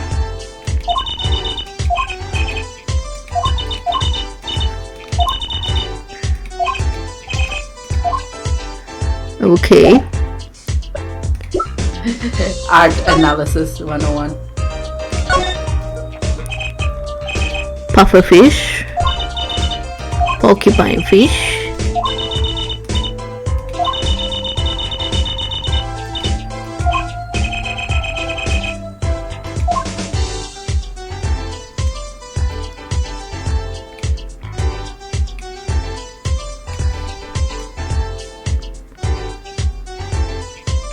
I guess my thing is I'm trying to look for a signature and I can't find them. So I find that strange. Look at that. Okay. How do we get out of this? You just go out? Okay. Pointing at this or point? It's hard to tell. Straight here or straight there? Well, you can examine the whole room.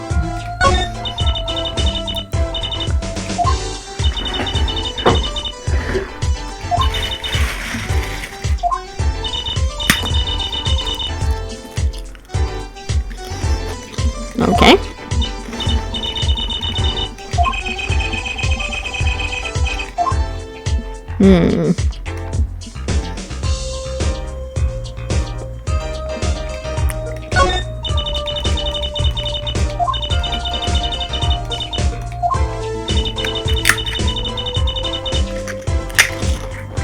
He had his own makerspace before makerspaces were cool.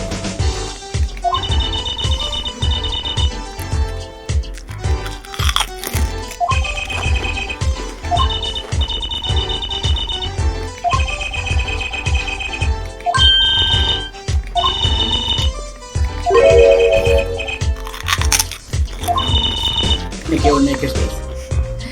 She's right! Props are super expensive! Gimmicks are expensive, but truly the plot versus making your own is also very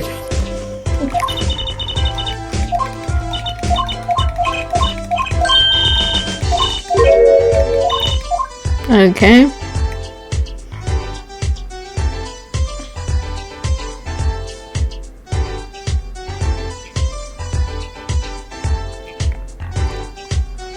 I don't know what to look at anymore. Have I looked at everything? So what did I do with my phone? I left it in the kitchen.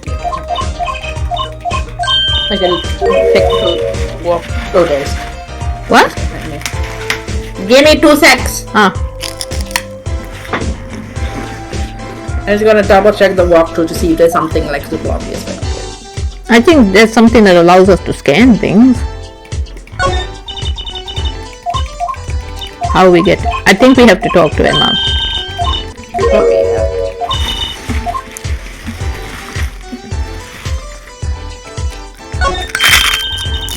Okay, yeah. Yeah.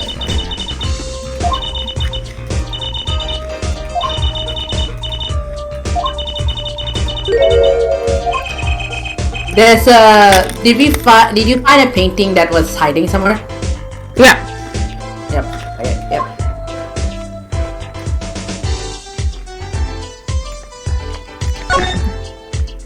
Okay. Okay. Look at everything.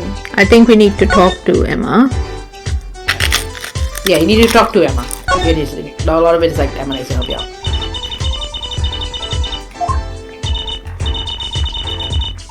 Books are here. Okay.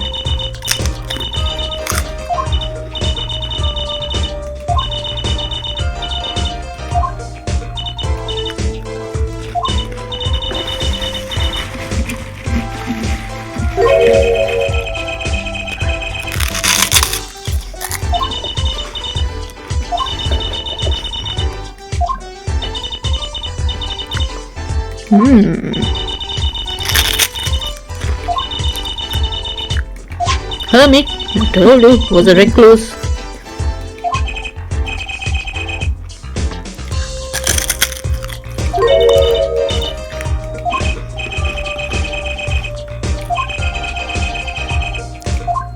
See, the internet exists.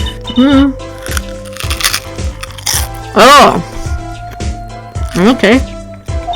Good tech technology, and yet that corner. Yes, I know. Exactly.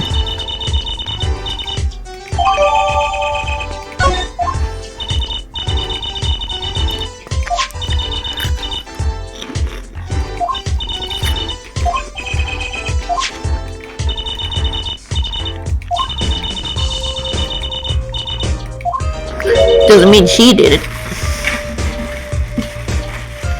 So I suppose you're talking about opportunity.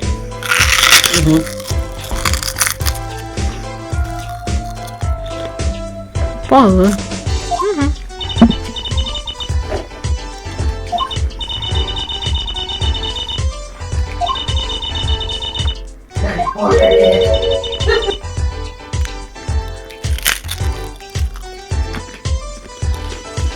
How would he give an interview if he was in here?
you go.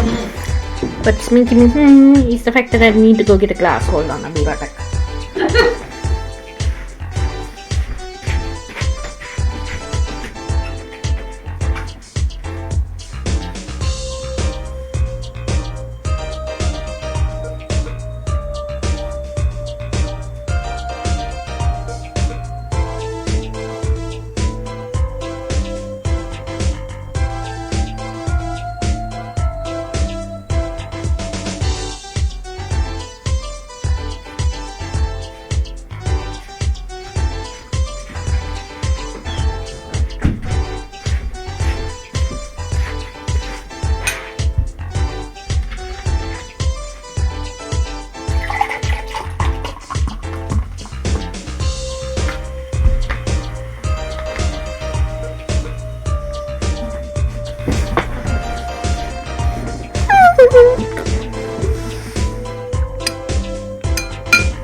Okay, back.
You got Veera to talk to you.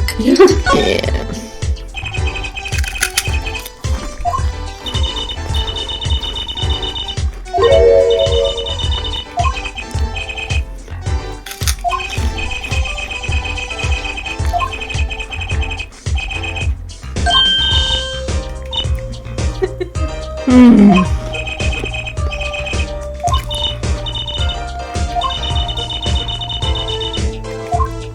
Okay.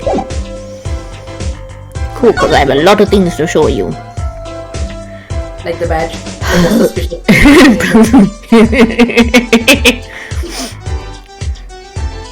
Oh, I kind of want to present this.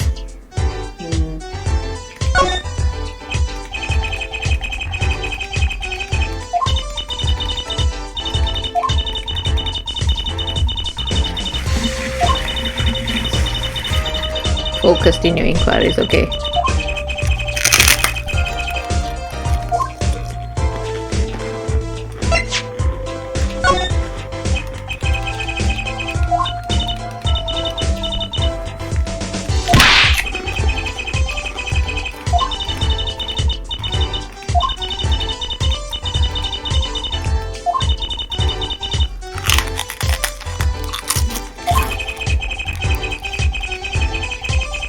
Okay.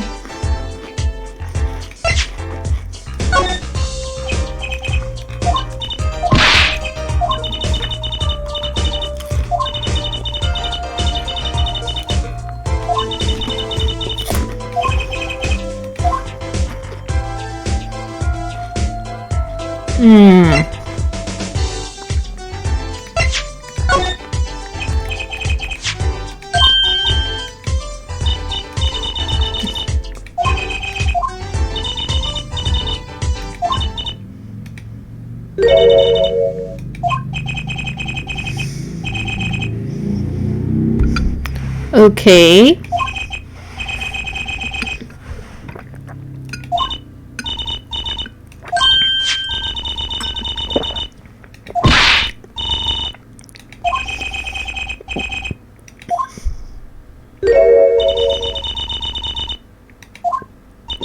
Got an enemy.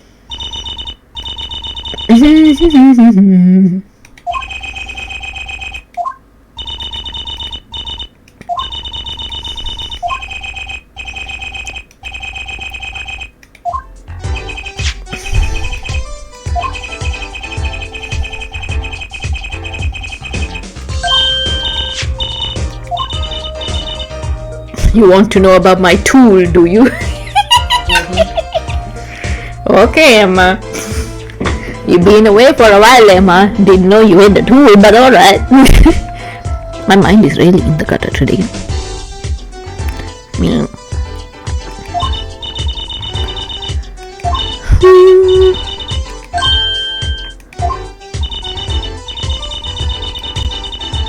X-ray spectralization.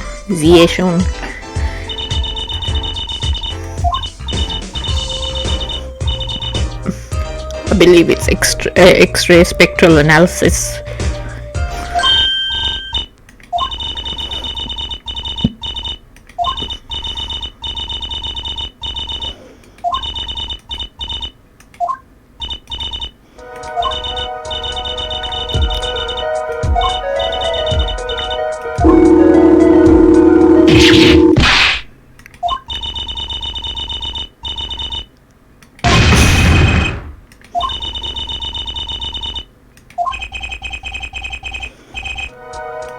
Why aren't you trying to see through his hair? Okay. You set the sample in the device like so. No, I don't know. How? What?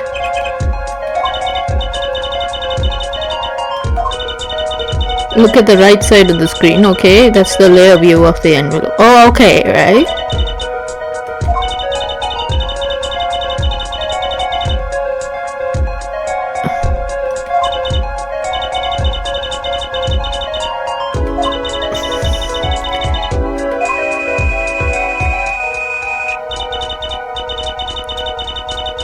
Choose depth, okay.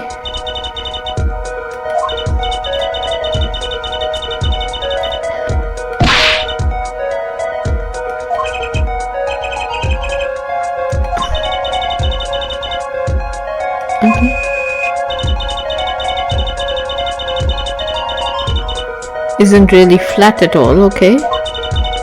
When you zoom in that much, you see the paper is like a bunch of hills and valleys.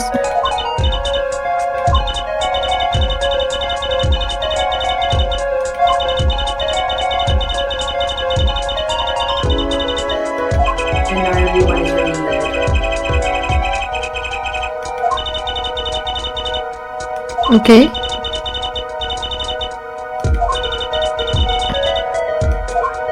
Why do I drop the screen? You show off the stylus.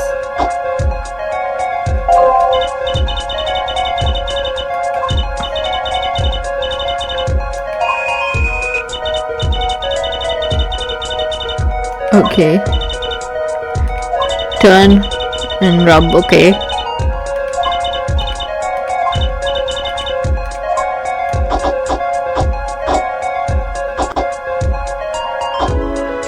This is a very weird way of doing it, but alright.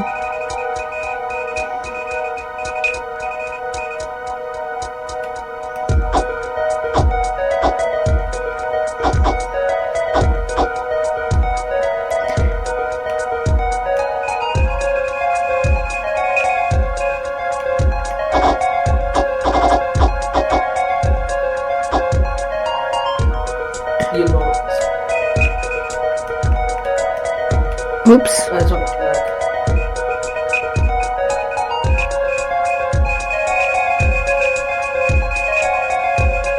we're going all the way up.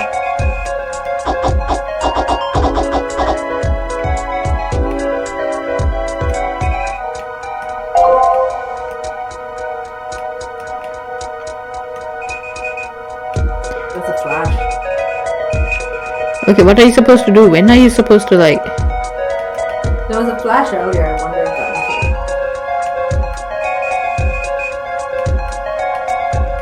it. Yeah, there was, but I don't know.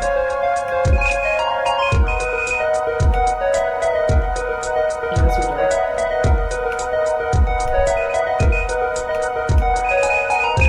I mean, I like this as a game mechanic, but it's a bit fiddly, you know?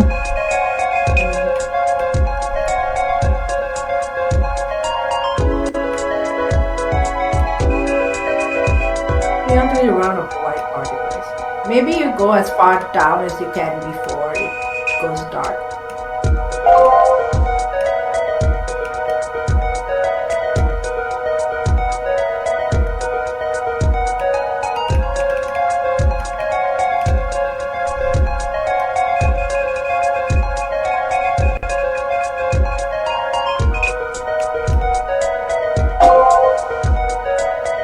I think we're nearly there.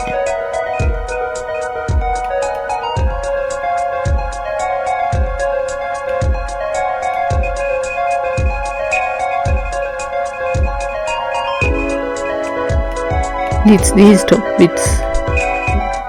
Like just before it gets dark, I think. So the other direction, but just before it gets dark. No, not that way. The other way.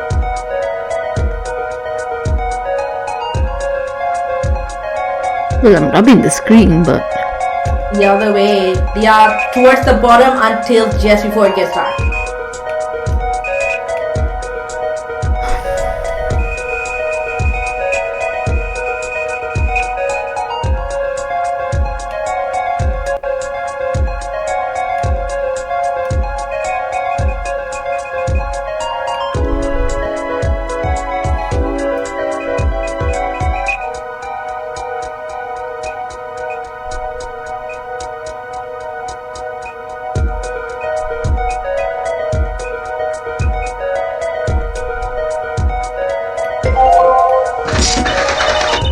okay.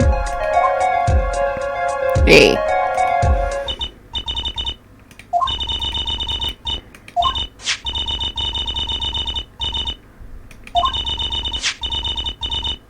Okay, let's see.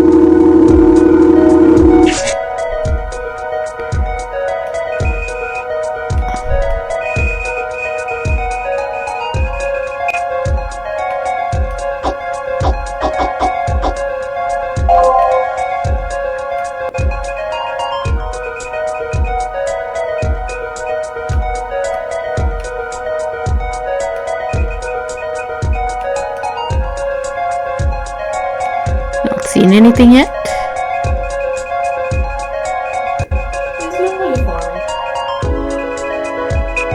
Okay. Yeah, they want to see white spots there. And I think you should wait for the flash, then you know you've done as much as you can on that layer.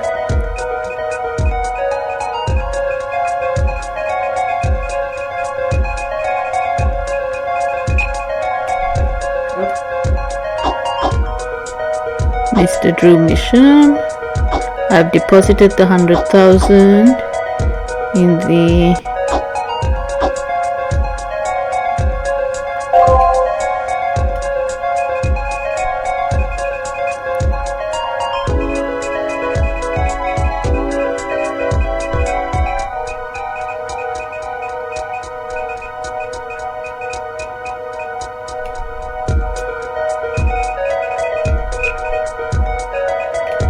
okay.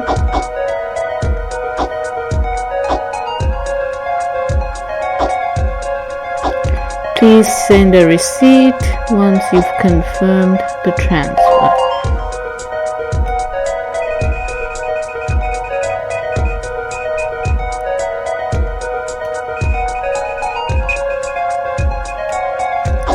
Somebody buy a painting.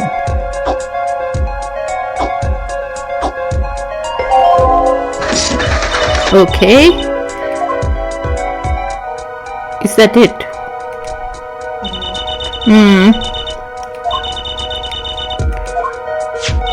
There's another page in there. Care to take a look, okay?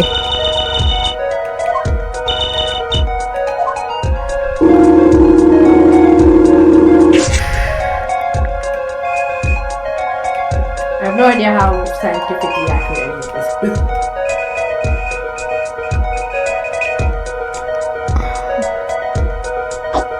I mean, usually you have to adjust a hell of a lot of dials for resolution and stuff.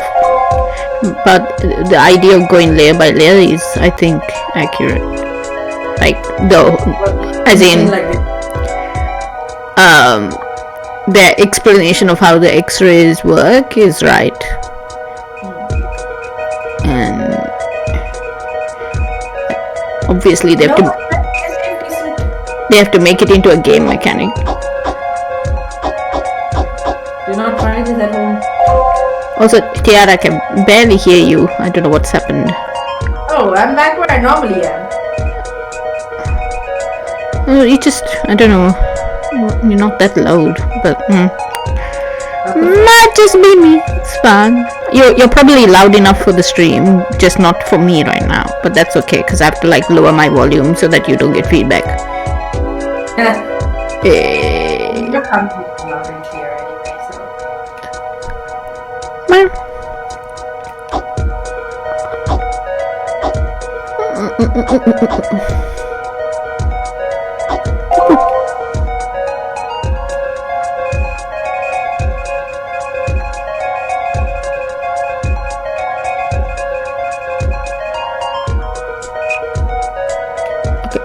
I guess it could theoretically be possible if the ink is much denser than the paper. Interesting.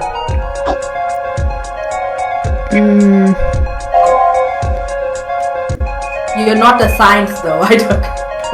You're not a science. You're a person, not a science. Forgot this mechanic even. Yeah, same. It is interesting how they change. I'm not having done this, but I wouldn't have been able to tell you this. It's interesting how they do try to sort these things out into game mechanics.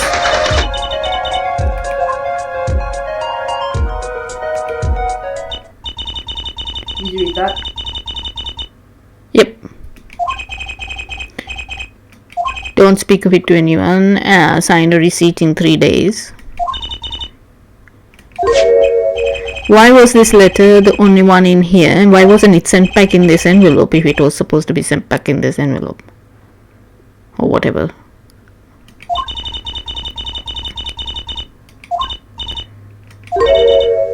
Well, indeed. See, here's the other thing, right? Usually lawyers would have access to databases. The moment you get a client's name, you're able to look them up on public record and find things out about them and stuff. But you know that ever ends up in these. Okay. Can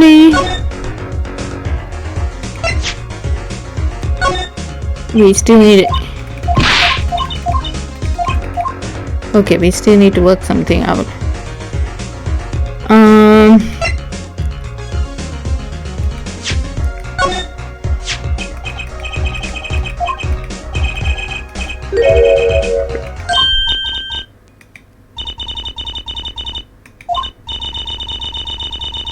Blue Mountain.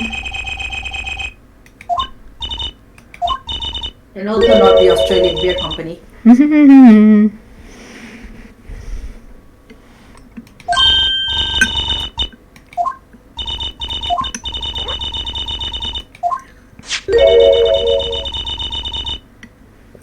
Okay.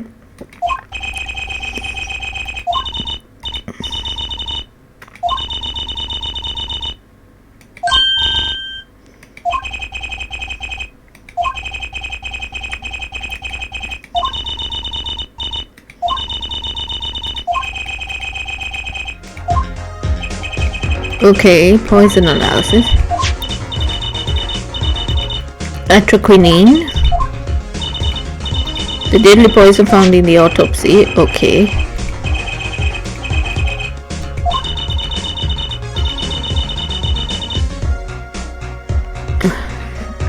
Look, there are all sorts of poisonous chemicals in paints themselves, but to find atroquinine, a shutting daughter to find atroquinine.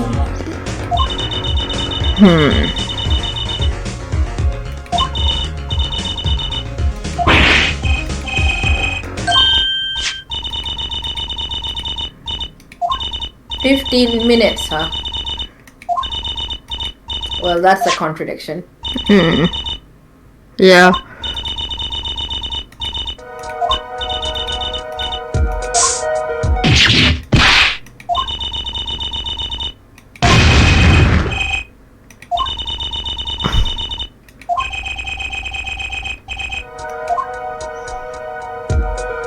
Ooh, okay.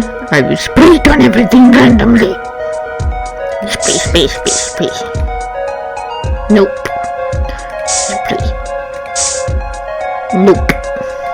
Spray. Don't mind me. Think about this a little logically. It had to be something he would have ingested at some point. Right? Yeah, I understand. So it's like why would he be eating a galore now? So yeah, no, I know. I'm having fun with it. Like hey! I just want to like randomly spray it everywhere. Since I've got the whole room. So yeah. let's like, spray it on the thingy.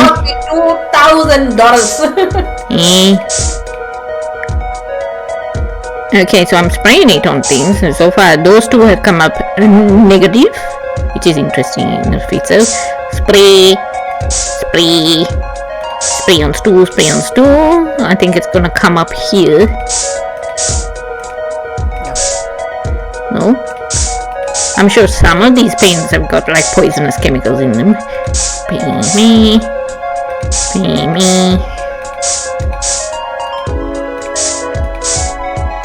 Destroy the police's budget. Yep.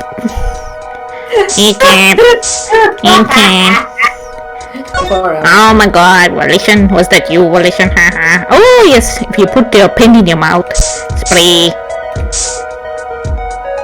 the little weird frame thing. Spray that thing. Where is that envelope? Can we spray that envelope? Spray all the paint. One of these things will light up at some point. Oh, it's already telling that the things that were ingested were not coming up. I mean, I am spraying it properly, right? I think so. See, spray, so I'm spraying. I'm spraying on everything, okay. Now.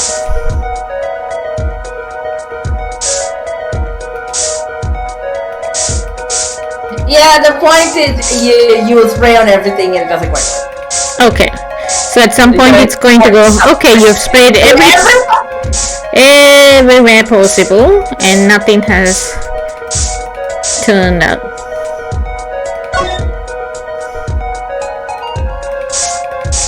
Is it going to come to that conclusion or am I going to have to click out of it? Not sure, actually. Because I can exit out. Yeah, try exiting out.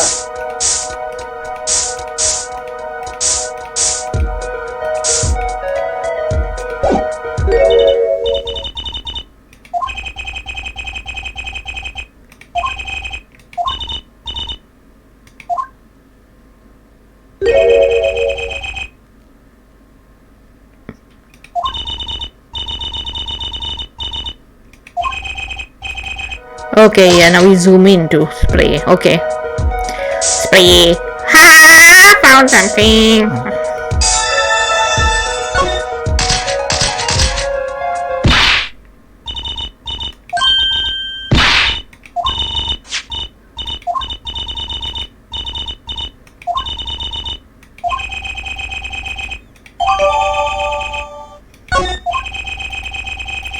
Is that the only one?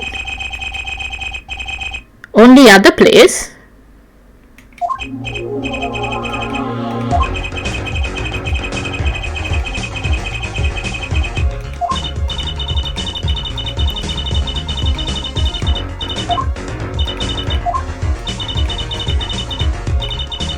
I want to go back and spray. Only other place meaning as in the only other place for the poison was inside the body.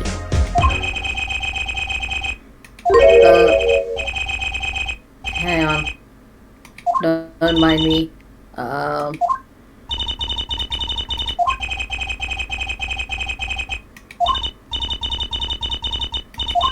Disband the spammer.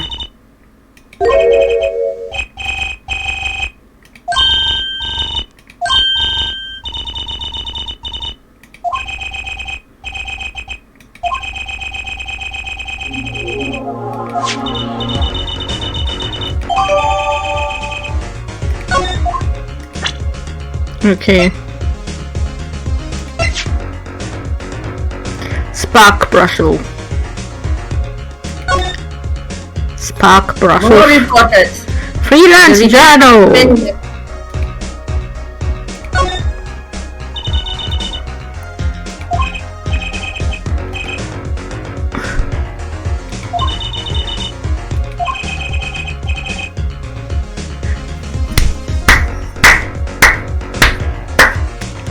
Well done on understanding how freelancing works as a Well, what did she say? Sorry, I was trying to. I guess if like they were like, oh, is this a camera lens? And it's like, does he? He's a reporter. Does he take photos? And it's like, I guess if he's freelance, he'd have to. Yes. And yes, I have been interviewed for like a bunch of freelance stuff, and they usually have someone else doing the photographs. Sometimes, yes, but depends. That's not always a hard and fast rule. So sometimes you generally need to know how to do your photos, because it depends on the kind of content you're doing as well, the kind of reporting that you're doing. Yeah. I've usually just like written freelancer photos where like usually stock photos, or you get them from pros at the scene. Here's the thing. Nowadays, photos cost. If you were going to if you're going to sell a piece, you'd sell at word cost of the written thing, and then there'd be extra for images.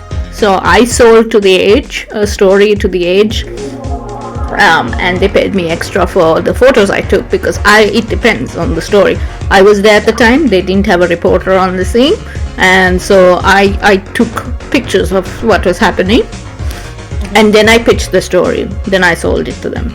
So in that case, yeah. In the recent Age piece, I wrote the piece, but they were able to send out one of their reporters to take pictures for that story. So they were like, okay, we've got photos in-house, and we'll pay them extra because it's not their usual rostered on work or whatever. So that's what happened. So sometimes, yeah, it might be that he's a photojournalist, so maybe what he does is the big photo essay work. Right. Yeah.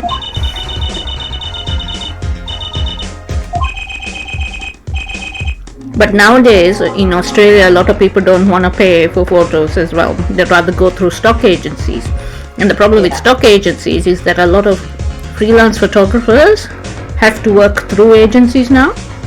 Yeah. And when you work through agencies, the agencies sell your pictures, but you might only get $6 a picture. Instead of a couple of $100 if we sold it direct. Yeah. And I've been writing for places where they're giving me access to the stock library that they have, and then they tell me use it very sparingly because of the kind of license money fees that they have to pay the stock agency. So the stock agency makes a hell of a lot of money that doesn't get back to the photographers. Huge problem. For they had accounts with like stock photos that use. But I remember I went to their camp like a decade ago, and they one of the activities they did was they took photos for their own stock library. But they were like, don't have this the standard stock photo libraries don't have enough like queer representation, and it's all white anyway, so let's take our own. So I got to be like part of a stock That's good. Sometimes, yeah, some places try to build their own stock libraries. For instance, my current job, we have a stock library, but most of the images that we use are often we have to get them from plans. I write about property, so we have to get them from application plans for development, or we have to get them from the architect, like renders, or we have to get them from PR. When they send us, so we have to contact the companies, and we just basically sometimes I have to screenshot things off websites. Yeah, it's interesting. I remember Queer Lady Magician got mentioned in a Midsummer sort of roundup at The Age, which was of course, it was the day we did a whole like ARG track. Anyway, like when I was sending out press releases and stuff, we did have a bunch of photos, but there was a certain couple that I would send with the press release as photos, because I didn't want to send them like our entire freaking library, right? And it's like, here's a link to the Google Drive, but it's also, here's attached a couple if it's faster for you. And I don't think we send ours to the 8. So this must have been like Midsummer's doing. Or, because I know they were profiling gender euphoria as the keynote sort of event. And so they were like, while you're here, here's like some other event you might be interested in. Queer Lady Magician got mentioned. But what was especially surprising to me was that they actually did pick out a photo that I had not sent out. Like, they had actually gone to either the Age or Midsummer, whoever like organized this. They had gone to the Queer Lady Magician website, picked out a photo from there, and used it. Like, oh, someone actually like did their research. That would have been. It happened to be that very week where I had like changed the website to show like a takeover from our evil assistant Chad, because we were doing like a little ARG plot. I was like, wow, the worst time to try to get to our website, and you see who the fuck is the Incredible Chad doing? So it's that would have been the Journal doing it. I don't think it would have been Midsummer, but I mean, well, Midsummer had a PR team, right? So, but Midsummer would have sent out shots like you would have. I don't think they would have like sent them gone to the website and looked for stuff. So yeah, I think that was Journal doing, because I've screenshotted off websites, but sometimes on occasion when we write an overarching story about rates or finance or whatever in the markets, I have to go to iStock and find stock standard image of houses being built or whatever, and we've done so many over the years, we're running out of new images in our lessons. To find stock standard, and we want ones that don't look quite stock photo-y as well, not the obviously posed ones and all of that, and we don't want like artistic shots. So trying to like straddle that line. For sure.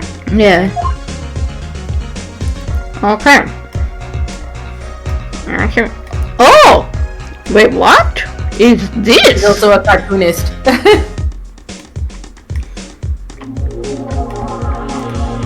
He's a journal that pays his sources.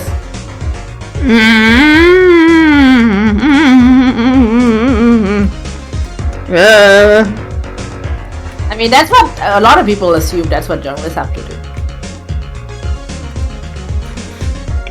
There's a way to support your sources without implying that there's a bias.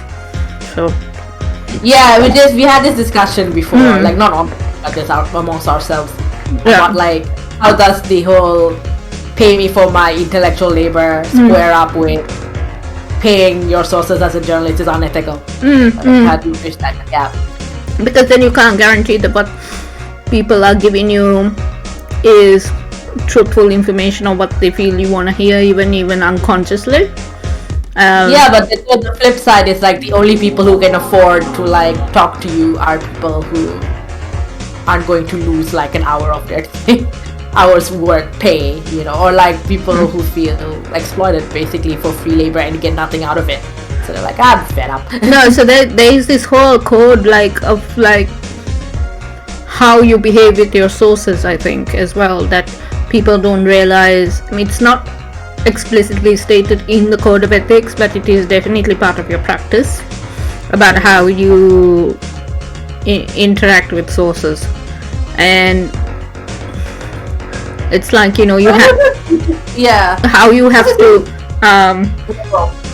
be mindful of like you say, not wasting people's time, but also like protecting them from negative consequences, which is why we worry about the whistleblower laws and the Sheen laws, because those are about protecting your sources as much as it is protecting yourself. So like this whole like, I don't want to be tossed in jail because I refuse to give my sources information out. There's all these like even if it's not even like a small thing, like, hey, how can you talk to your sources in a way that isn't traceable? Even if it's a source that might be a-okay to be named, and it's a small piece, it's not something that is whistleblowery major.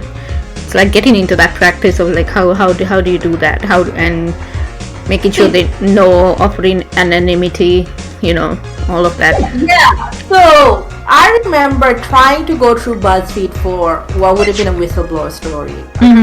That didn't end up going anywhere, and then it got resolved anyway.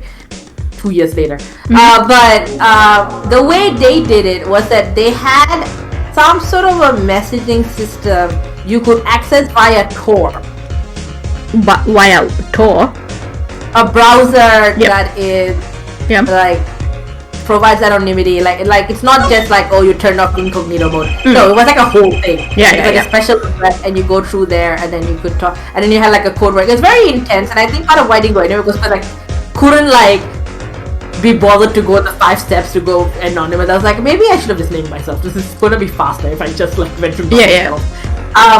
But then also BuzzFeed was an interesting one, because the other thing I've seen, like you were talking about protecting your sources, right, and avoiding negative backlash.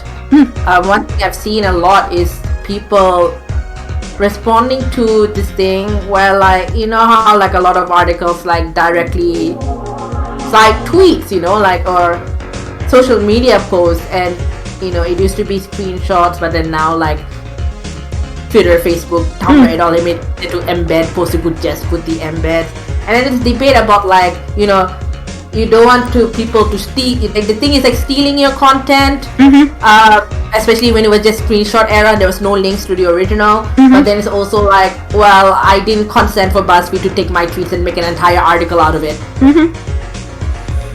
But then it's also like, well, journalists don't necessarily need to ask permission. Like they never really have.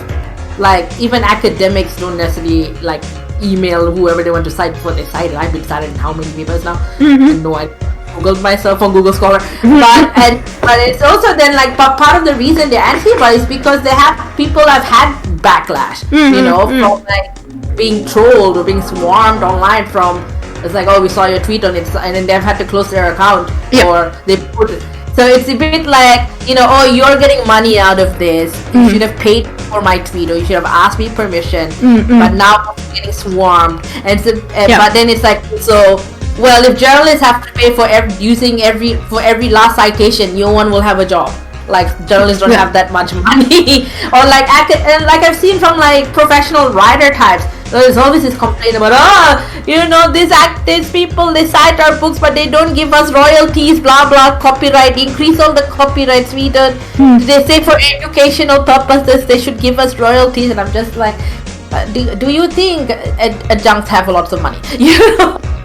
Like, so here's the thing of it, right? Like, so there's this thing where before the internet, it was very easy to separate what was public and what was private, right? And then you had these ideas around journalism practice about what was okay to do with public accessible stuff versus private. So if it's private, it's very clear because it's a geographical definition, and then you can just say, we are on private property now, I need to ask permission, right? Unless and in the very rare case you had to go undercover, not identify yourself as a journalist because it was in the public interest, and you did like a undercover investigative work to find something out, right? That is a very rare case, but it's often the case of what people think journalism is. But like it's rare, right? Because you have to really have this long discussion with the lawyers of a paper and your editor and all these people about the ethics and like, is there another way to get the information, etc., right? Before you go, and is it really in the public interest and all of that? Because you have to be able to then defend that in court, that you doing that action, right? And that happens very rarely, but those are the cases people hear about. So when Watergate and things like that, that's the sort of stuff they think of, right? So before, there's a thing that you always identify yourself as a journalist. If you're talking to people, you always ask them if they can be recorded. You have to explain off the record and on the record to people. You can't trick them. You have to like tell them what that means, and you know, you have to abide by that. And then it's very easy for people to not abide by that, but you have to, right? And then this whole idea of like, you could take pictures of people in the public domain, but you're not of children, anyone who's an adult, but you cannot take like pictures of kids, for example. You cannot show their faces or any identifying information without their guardian's permission. So these are all like in the code of ethics, right, for practice and stuff. And then what happens, like like when working with kids is even like this. For our social media, you're like, we have a list of who's okay with their kid being on like our Girl Guide. Yeah. And like, so then after that, you end up getting the internet, right? And it takes off in this way because you had the internet in early days of the internet, and you had forums, but you didn't have, even those forums were semi-closed off. They weren't completely publicly Googleable, available necessarily like Twitter is. For example, if you post something on Twitter now, unless you like turned it to followers only, can see your tweets.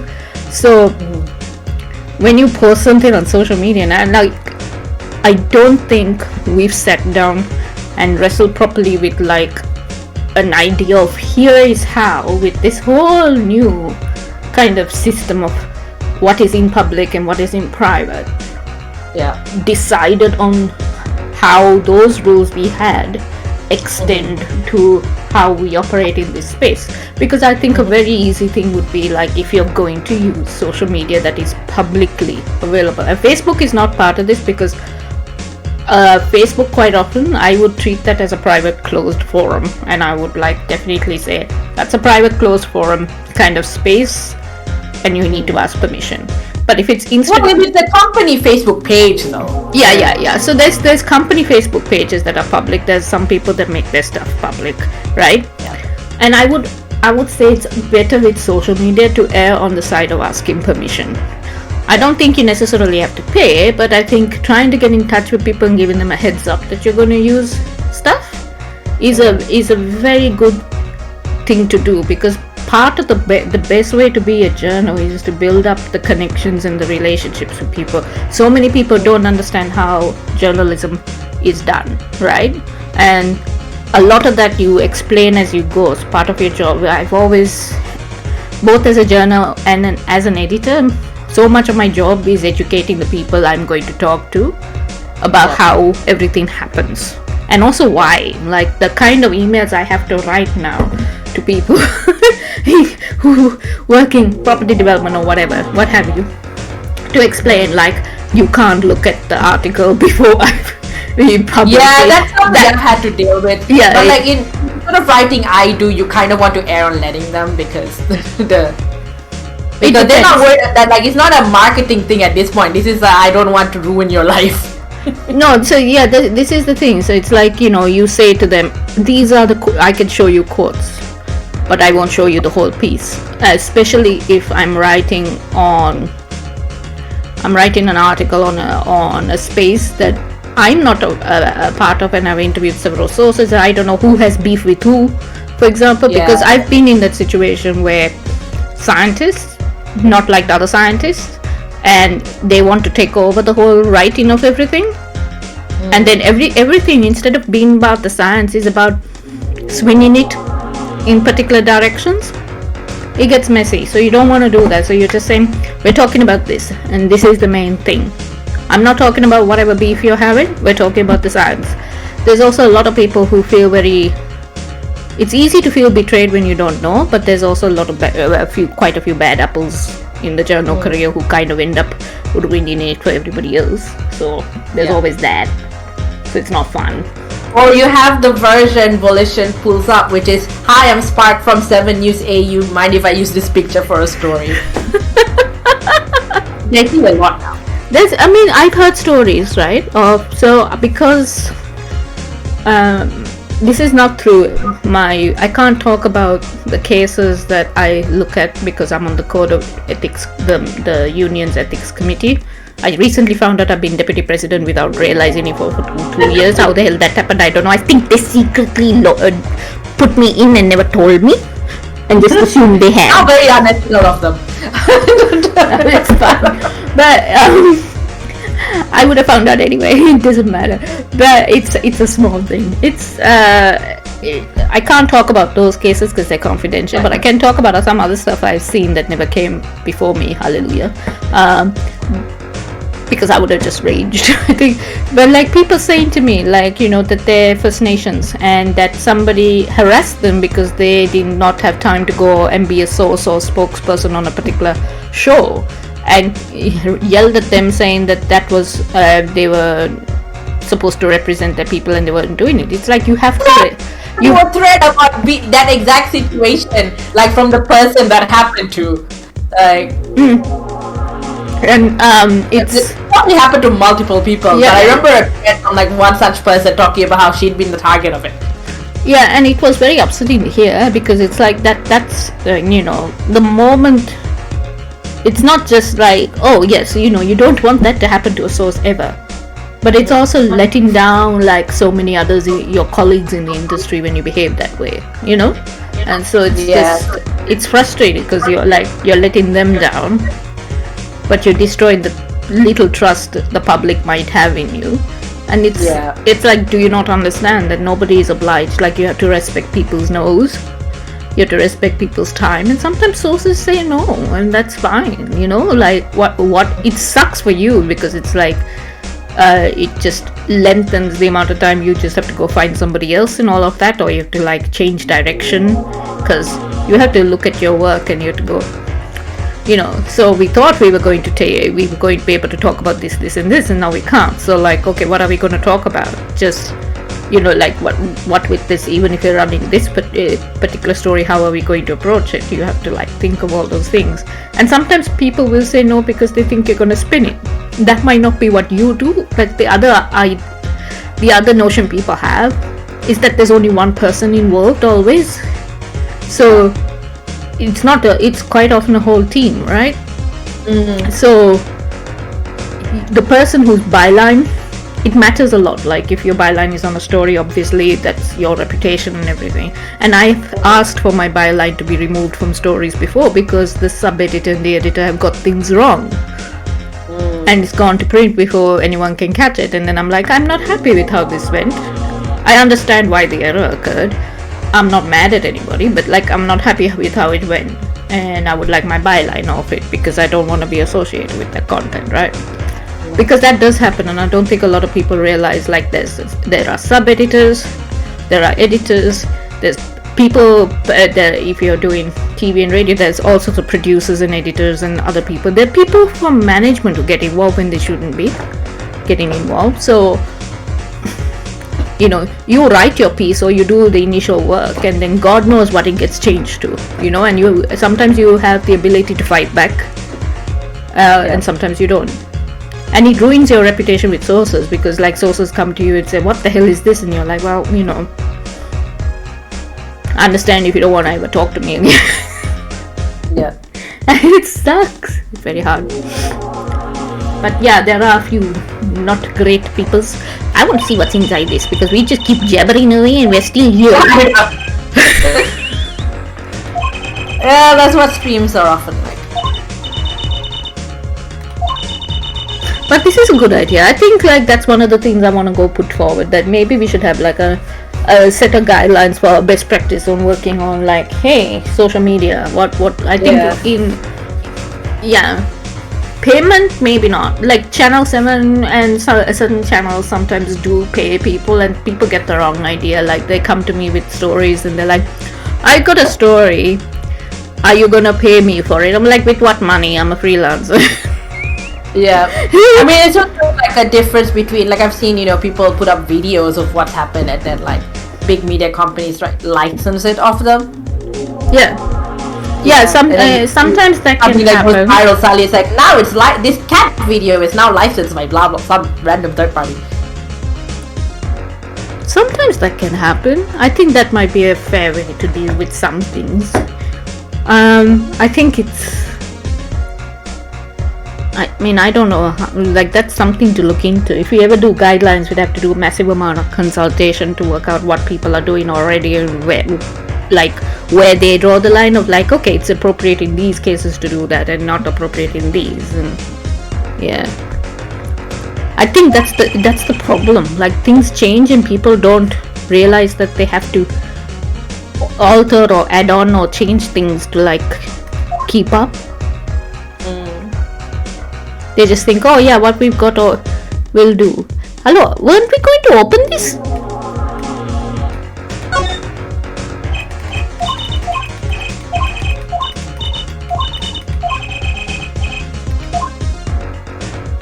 I thought we were going to open this. Well, I think you have to look at the front. Well, it's empty though. Have you looked at the front of it? Yeah. Yeah, see? No. Nothing happens in the front of it. Check that. Check. Okay, now we somehow need to find a reason for this. But we've maybe done. Whoop! Sorry. Oop. Well, maybe your reason is elsewhere. Oh, not in this scene. Maybe you have to go bug someone else. Let me exit. Okay, right, fine. We go bug somebody else, right? Like, bah. Okay, let's go to Sunshine.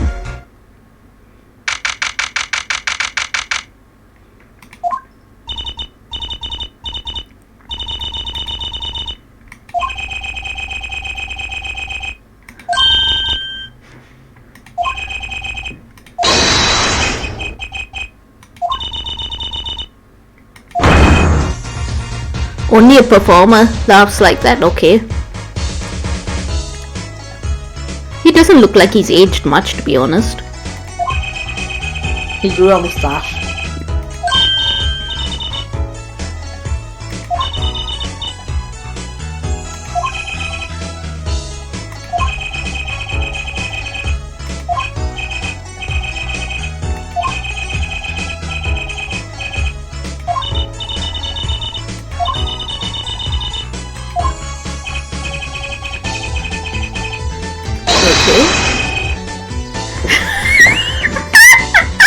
Yeah, that's very in character for magicians. This is why you need more than just bros doing magic. That's very good. So he has the heart. The father had the spades. Trucy has diamond, right? No, father has the clubs. He associated with playing cards. I mean, aside from the obvious magician thing, but I don't think they were assigned with a suit. Well, he's got a heart brooch. Yeah, I don't know that they really like stuck to that imagery like that tightly. I mean, maybe, but I don't know that it's necessary. Diamond. Find the person who's the spade. You know, like if he's gonna be a reference himself.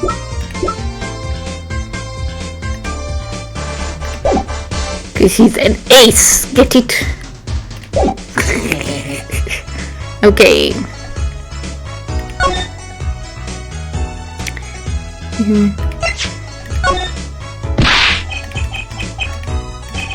A challenge. Do you want me to make that disappear? No. Okay.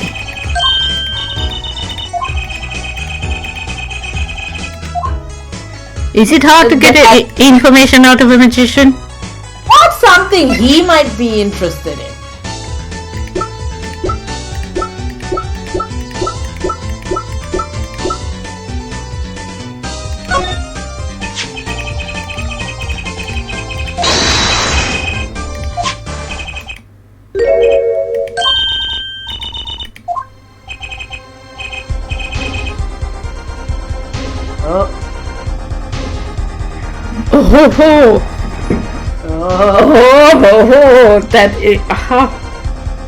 That's a scary look.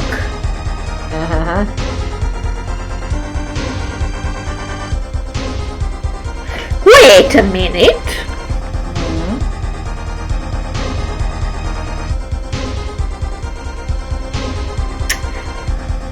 If Lamira is Trucy's mom, and was a prior acquaintance of Valon, did Valon recognize Lamira as Well, if he did, he's not telling. It may be why he signed on.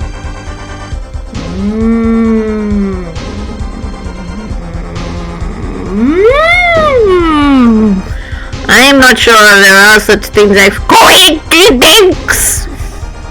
Well, pretty much in the Ace Attorney universe, yes, that's a fair. No such thing as coinky dinky dinky donk.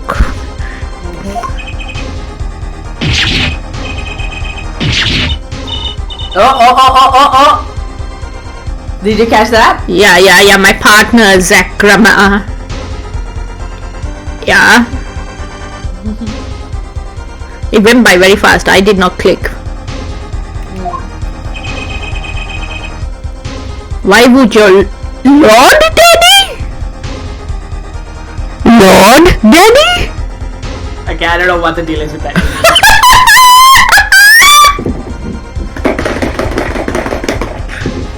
I knew Edgy was a bottom.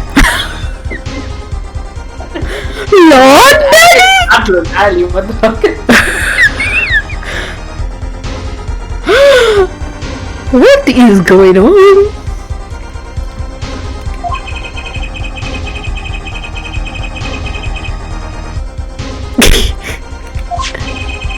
The signature upon the back, do you recognize it? That belongs to none other than Zach Grammary, okay? You're using it in your bloody show.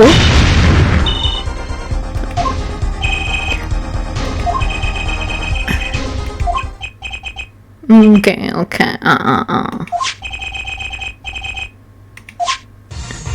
Why are you so worried? Are you a bad guy? Okay.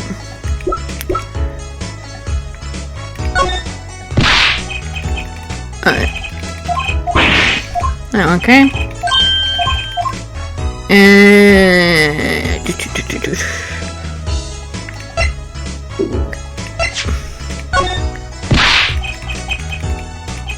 I just want to see if any of these other things react.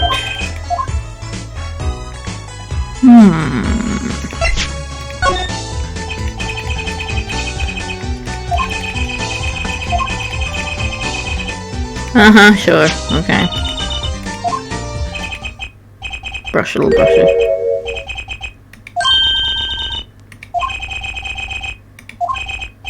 That cloying smell of mint when he smiles, yes. Okay.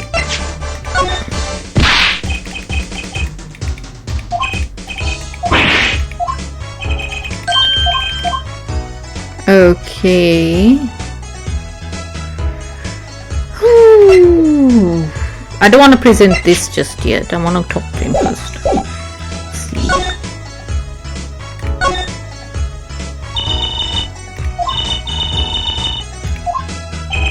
Seven-year absence.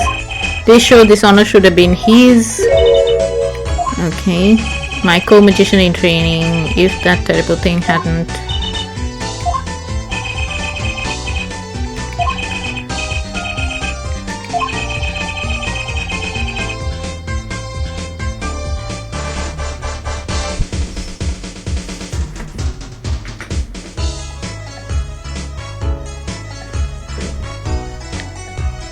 But he was alive until the first kiss.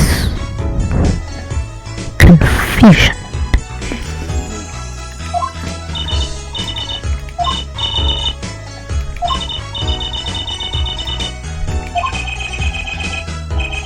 Okay.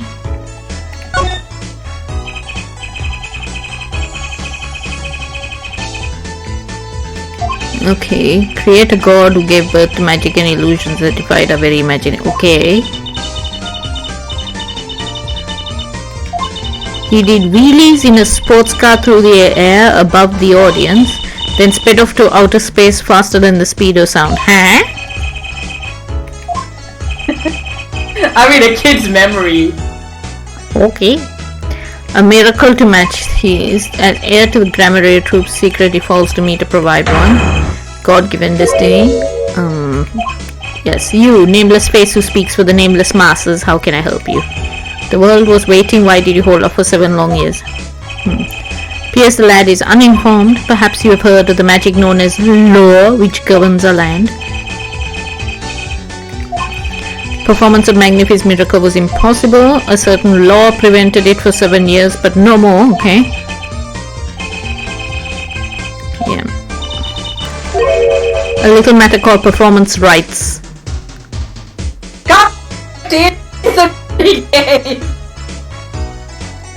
Although it's very an odd thing with performance and copyright. It's not very easy, and even by American standards, not easy. But Magic is a whole other thing.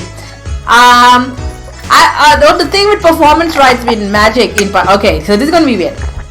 But see, I don't 100% know what the law is in Australia. I know Australia has like very different copyright laws to the US, but live performance is very hard to copyright because copyright protects the expression, the fixed expression of something. Yeah.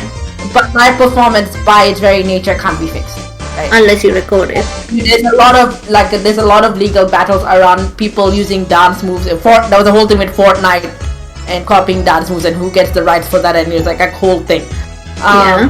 Magic, on the other hand, despite it probably not being like an actual law thing people can go towards, there is certainly a huge magician's code of ethics thing around like performing an effect, because a lot of it ties into the not revealing your secrets thing.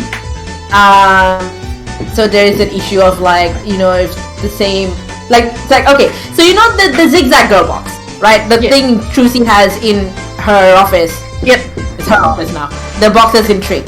So there is actually a very interesting legal situation around that box in particular, where this, like, the names don't remember anyone's names offhand, but like Guy A had invented this trick, and he had published the way to like the methods for it, but it was a very limited release. And if you want to perform this trick, you needed to get his permission, and you did that. You would ask to buy this book to get the mechanics of it, and then he would like, he's sort of like almost licensing the trick off him. Yeah. Right? But then, like, I think the guy was British and this other guy was in the US, so like the two different countries were involved. This other guy suddenly shows up and he does the exact same trick, and there's a huge scandal because it's like, how did you get an unauthorized copy of this mechanic? And it was kind of mechanically, I think, the same as like the original inventor. And so there was a whole thing about like, how the fuck did this other guy get a hand on the instructions when he wasn't authorized. Invented and authorized, and then became like, I think they figured it out eventually. But that's kind of the example of like with Magic, it's kind of an interesting one copyright wise, because you have the issue of like, can you really copyright a live performance? But then you also have kind of like the technical end of things, where it is kind of in like patent law territory almost, especially if you invent like a lot of stage magicians, when they retire from the stage, they work as illusion designers. Because that's an actual like prop design skill, and not just like how to make it look good, but how to get the mechanics to work, how to get the mechanics to work safely. Like, like the assistants get into these boxes, they often have very little room to work, and you have to make sure they don't die. You get cases like the Bullet Catch, very infamous for having killed a bunch of magicians. Like there's like escapology. You want to be so careful because you could actually maim yourself or worse. But because it's like, they're inventing something, and so it's like industrial design, where does that fall into copyright wise? But then, with the TV show Magic Secrets Revealed, huge controversy. And not just because you reveal the secrets, but then you had like a whole pile of people going, well, I'm not going to have to redesign this trick because so that I can keep the effect but do it a different way. Yeah. Which I thought was a good thing. I was like, finally you guys are often stuck in like the 1800s. Like, innovation Magic is a great thing, which is why I'm like, that's why I often say like magicians keep their secrets is a weird form of gatekeeping. And like it stifles innovation, so good for him. But yeah, magic just like, the idea of performance, right, it might not hold up in court, but like the magic scene as a whole, just very, very contentious, more so than maybe any other performance art form. Oh, we're gonna find out now. Yep. A trick, okay. Yeah, that's it. Property law, intellectual property. Bequeath it in his will to one person. Trade secrets. You mean him? Yes, Miss Trucy, it was your father. Okay. Was the inheritor of the grammar miracle, okay. Were you upset by this? Wait a minute. You think Zack died 7 years ago? No, we tried his case.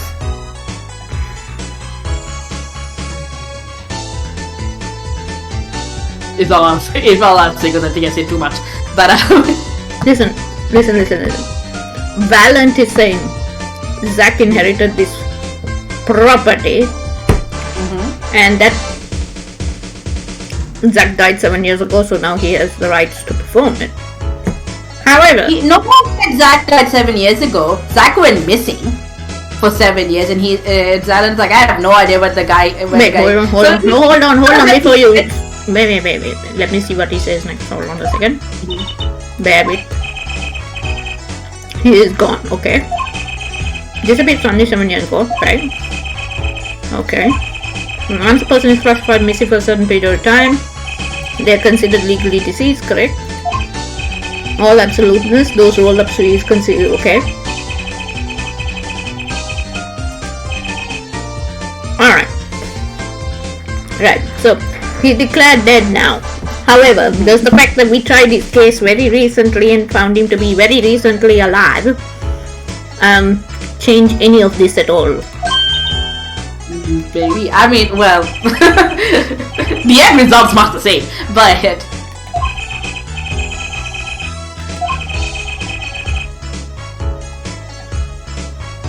is he stepping around the truth a bit? Maybe, yes, but anyway. I don't think he knows. I don't think he knows what actually happened. But Zack was his brother, right? I think a friend, like I don't think they're like actually related, but kind of like very long-term family, like practically family basically. Work colleagues, but I don't think they're like... Okay.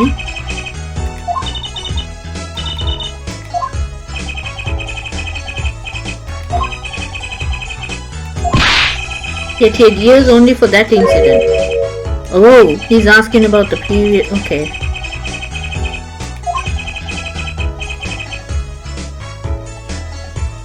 So a painter has died, what of it, okay? It is but a footnote in the footlights compared to the okay, right? So why he can visit that place popular with penalized perpetrators. The detention center. The rude individual.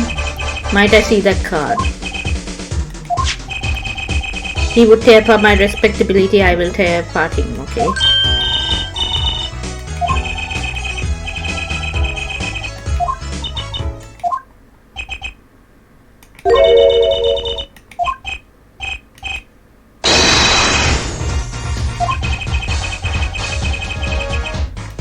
Okay. Prestidigitation! Yes! You were waiting for the... Hey! Keep it, such a typical magic. Oh my god, I'm gonna look this guy's name because there's a very important magician. I've not seen his work, well, because he's long dead. But there is one of the magicians I highly respect. Let me just make sure I get his name right before I start. Okay, hold on a second. I want to look at this card now. Wow, a card is torn up. Where's my card? Give me back my card. Okay, David Devant. Magician from history. Probably, like, not like ancient history, but like a while ago. Yeah.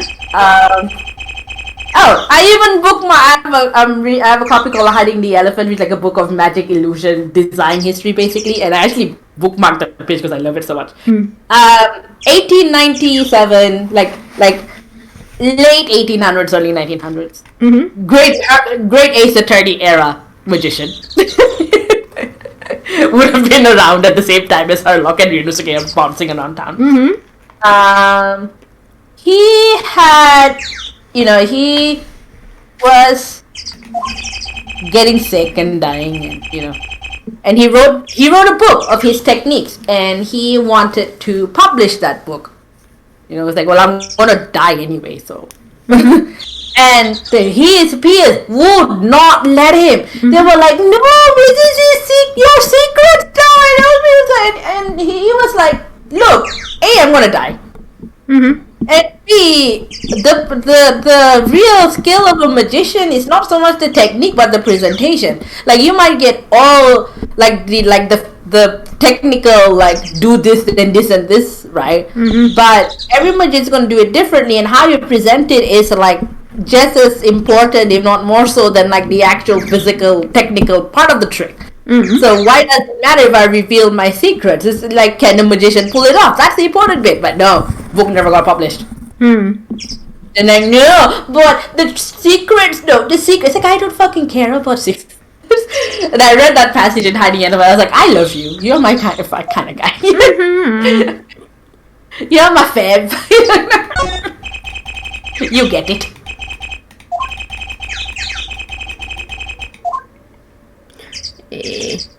Mascot.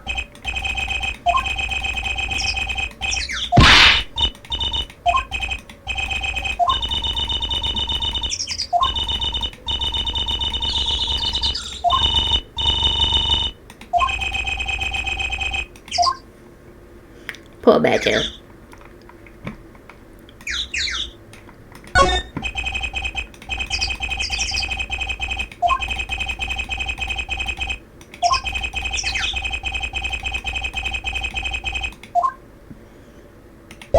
Okay, let's move to...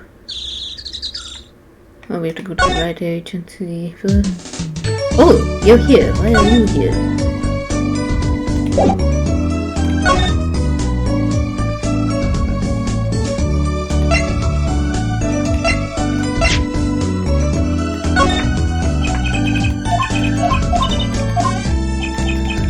Oh, Phoenix.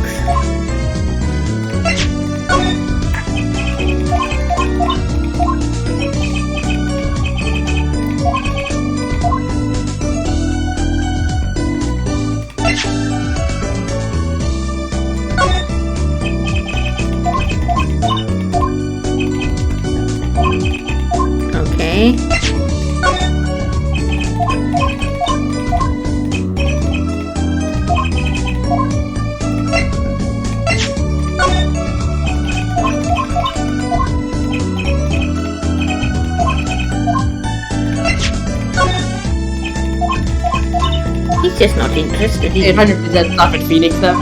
Yeah.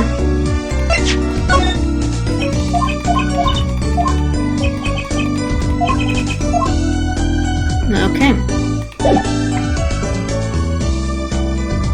Oh wait, why have we got the letterbox? Have you looked at it yet? Oh. What? I thought we would be able to look around it, or does it apparently not.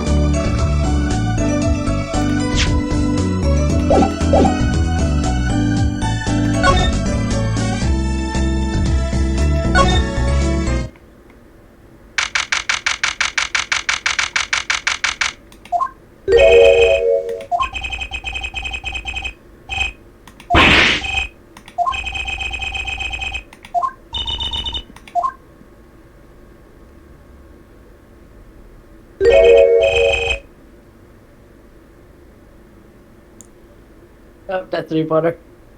The thing is, Phoenix just seems like he's nagging now when he's jovial. Yeah. He does look like a bit of a paintbrush. He does remind me of a couple of journals I know. Just in like how he looks. I found the page I want. Comb. Bookmark it. Is his thing having like all the brushes available to mankind? Is that his thing? Probably.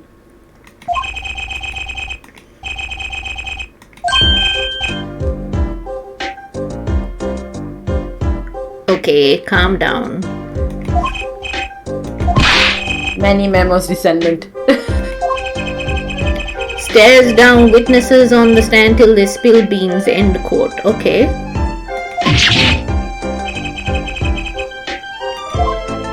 Park Brewster looks like my High School Music teacher. Says Rolishan. Ooh, you're Trucy, okay. Trucy, right, hates carrying a bag. Puts everything she owns in her panties, end quote, okay.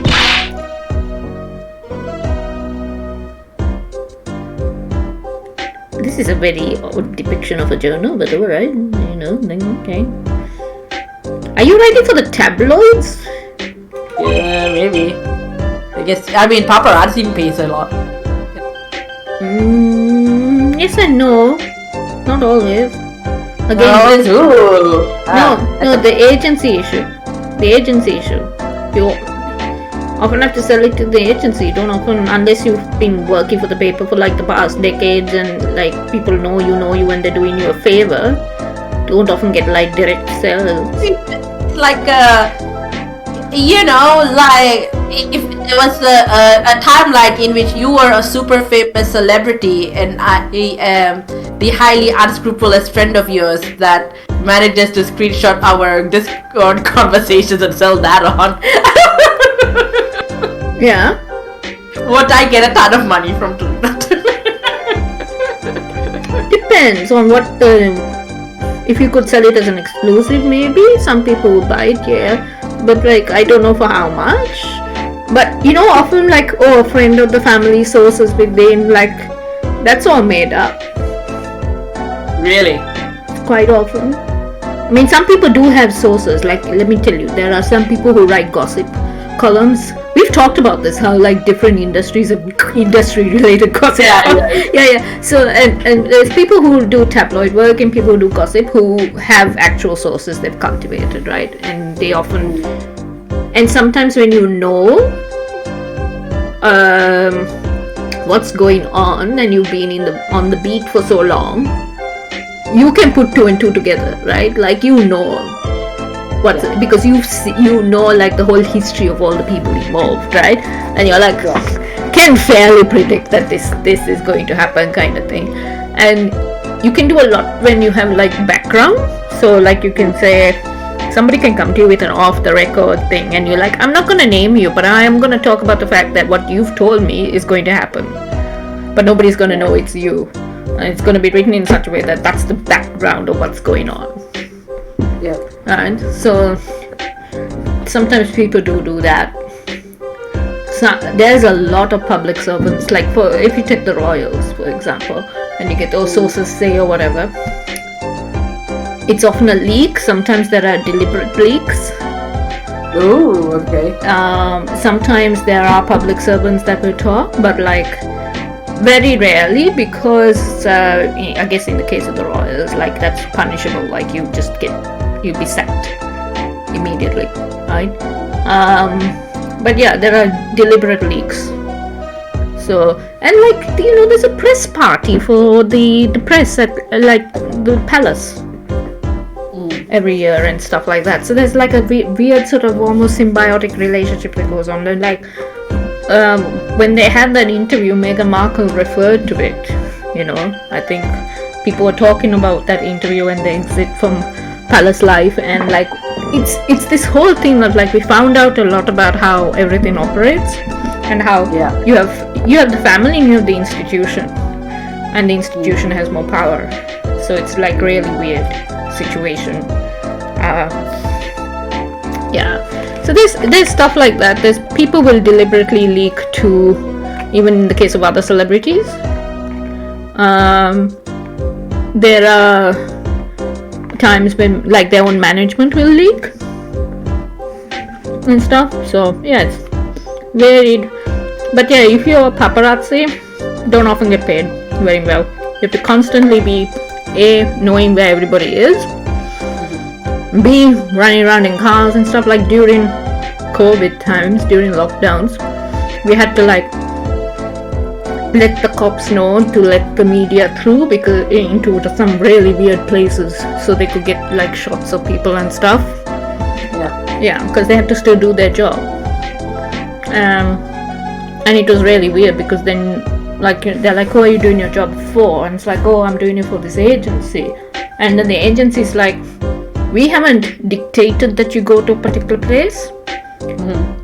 Because they have to often find the story, find out where the story is happening, go get the shots, and then come and let the agency know, I've got these shots, it's going to be a news story, people are going to be asking about it, here are the shots, right? And submit it that way. So the agency is not telling them, oh, by the way, go out and get these shots, you're the nearest person or anything. So it's all off their own beat. So when people are making rules about where can you go during lockdown for work, if you're going to prove that you're going to places for work, you often need to have your manager sign off. And it's like your manager has to say, yes, this is this person's normal workplace, yes, they have to be at this particular spot in order to do their work. But when it's a varied thing and you're just like, I just need to be able to move freely to do my work, that's a different kettle of fish. So when they were thinking about lockdown laws and movement of key workers and all of that, they weren't thinking about that. A lot of us artists were thinking the same thing. Or like, so many people I know are like, does my studio count? Can I go to my studio to do stuff? I'm the only person in the studio. Does that work? Like, yeah, and it's like, you don't have a manager who can sign off on things, or you don't even have a fixed board for that work. And how do you, so then you need like the union or someone else to get in touch, and that's kind of what ended up happening. Like somebody had to get in touch and like sit the cops down and explain. Like we had to sit the cops down and explain that there are going to be journals, they're going to flash something that is the mere membership card, and that dictates that they're a journal, because usually you're used to it. If you see someone from SBS or ABC or something like that, you've got cameras, you've got other things that dictate, and they'll have their lanyards, right? And because one of the times the staff, the in-house employed staff at such big organizations actually realize, oh, okay, so this is something you have to deal with. It's like, yeah, what did you think? You have your membership card and you don't use it because you got your very recognizable lanyard that you can flash, right? Instead, whereas like freelancers, you don't have it. So there was this whole thing about like getting a membership card and people feeling safe to go and having to, and they wanted a list, and we were like, we can't give you a list to cross-check. We don't know who's going to be covering what on any given day with our freelancers, but like, here, if they flash you a card, then they are a legit member, like let them through. So it was, so they had to be told that. And it was so funny because like back in the day, the card used to be your press card. I think lanyards for the in-house stuff only came in when they have to actually scan the card to get into the building or offices and stuff. It was like also a key card. Otherwise it didn't make much sense for them to have a lanyard. It was just a waste of resources to print that. Bye, Volition! Bye, Volition! Thank you for joining us. I'm sorry we're so slow. We just keep getting sidetracked. Oh, that's why we have good content for days. We haven't even gotten to trial yet, my god. And the guard is talking for the first time. So, accused won't talk, had to interview someone or go plumb crazy. Are you okay, dude? Are you a member of your union? Do you need some mental health support? The union banned him for being too annoying. Oh well, yeah, she won't talk, but yeah. Spark Brussels. I'm not picky. Journalist just closes eyes, writes. Okay. Journalist reacted version part 2. Until you've been interviewed by me, you don't know what thrilling is. While romp through crossroads of mayhem madness. End quote. I can see that he's writing something again. Okay. Do I talk to him first or do I present something? Probably talk. I don't know. See how far I get you. I thought we were not supposed to talk to him because he's a witness and we can't talk to anyone involved in the crime. Except the client. Don't let Phoenix bully you. Yeah.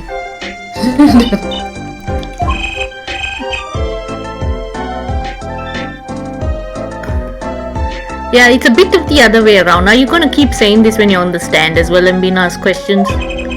I'm the one asking the questions here in court. For instance, you think a movie director watches movies? Yes. I think you have a bit. I think you maybe brushed your hair and your teeth and God knows what else a bit too much.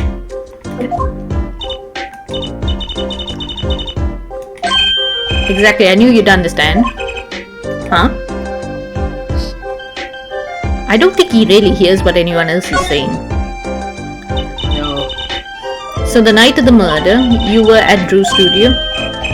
Look, let me straight one. I may look calm and collected, but I'm busy, real busy, always on the road. Okay.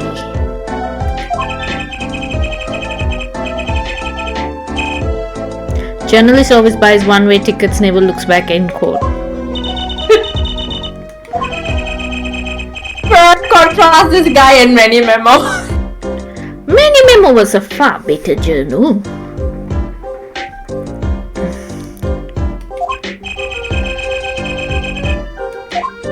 I mean, he did stalk Soseki Natsume for a while. and he did actually kill a person. I've forgotten how he did that. Through the back of the wall, didn't he? Back of the cabin or something. Yeah. No, he poisoned Giselle's drink first and then stabbed her. Because there was that whole thing with the poison drink situation. Oh, that it was premeditated. Yeah, but I can't figure out. I can't remember why he did that. He was upset that he felt the government was protecting her, even though she was very clearly guilty of the crime. He was like, who asked him to turn into a vigilante, though? No, he did. He was like, this is what I am unhappy that the government has decided to shelter this actual criminal. How dare you? Die.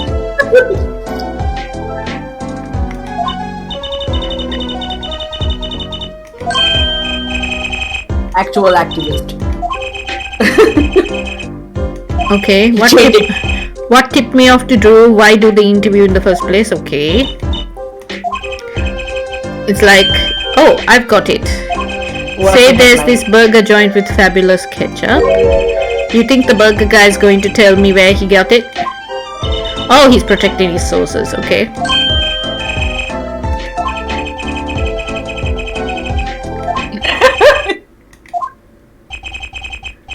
Walls have ears, eyes, especially glass walls with speakers. Oh, on camera. He knows there's a camera. Alright. But also like talking away. Tidbit of news I saw just for like oh, excuse me. Gesundheit.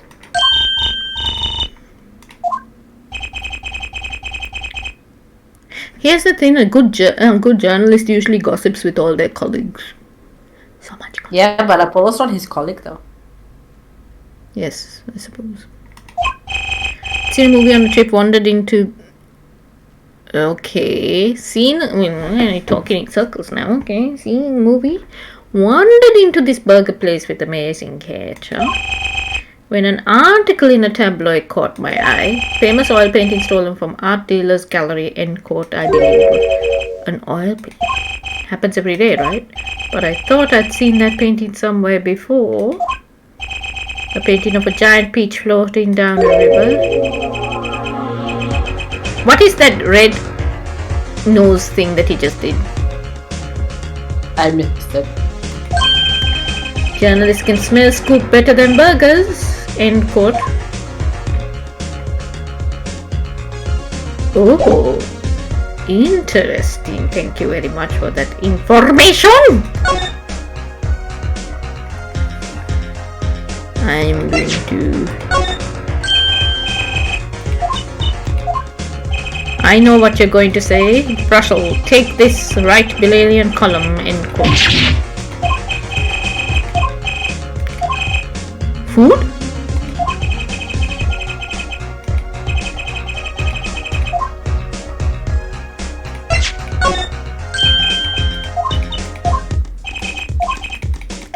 He's a food reporter? Oh, is that why the toothpaste? Okay, I understand then. I think, I don't know. He's just wordsing at this point. Well, he would be food reporter. Oh, that's acrylic. Oh, I didn't even notice that. Look at that. Wait, hold on. Let me show you. That's acrylic. That's portrait. That's landscape. Hidden painting. Oh, so interesting. But that's acrylic portrait. Like, okay. Right.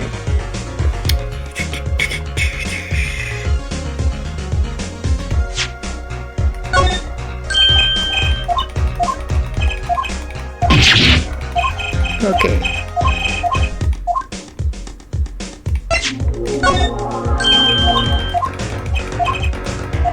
I think we need to go back to Emma. Is he not responding to anything? Yeah, so far he's not responding to most, but let's try it anyway. He knows who we are.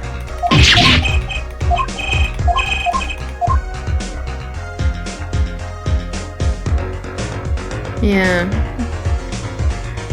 Doesn't seem to be. Yeah, see?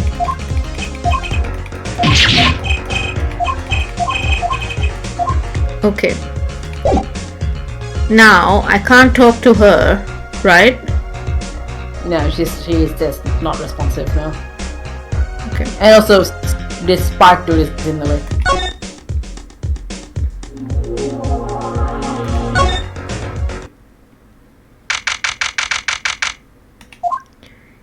Hey, man.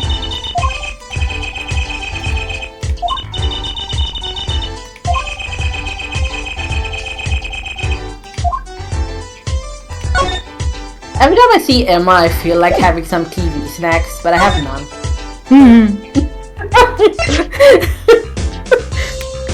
Yeah.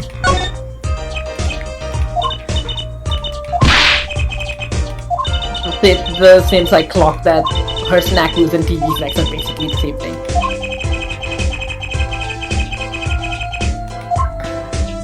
Oh, did you try the hidden painting?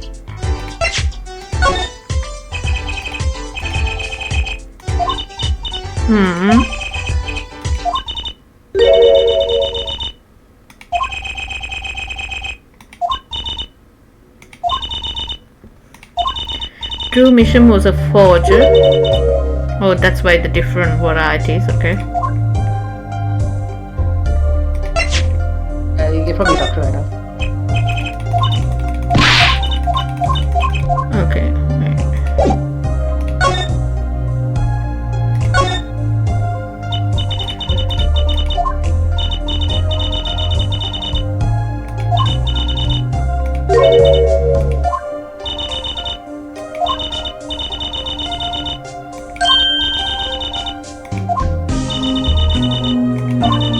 Is that people try to sell them as the real article? Okay, it's a crime, of course.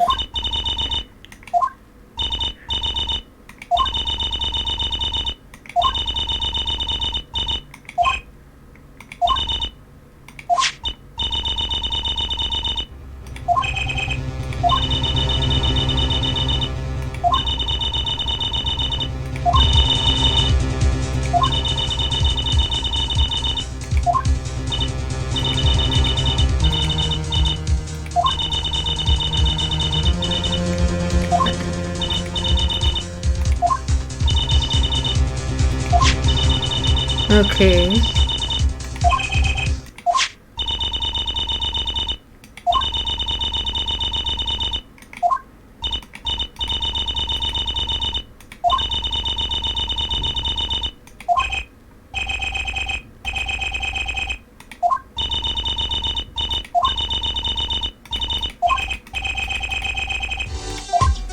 Okay.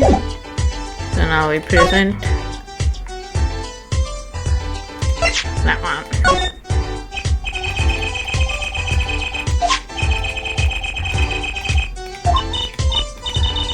Okay. Just this time we can do it all the paintings.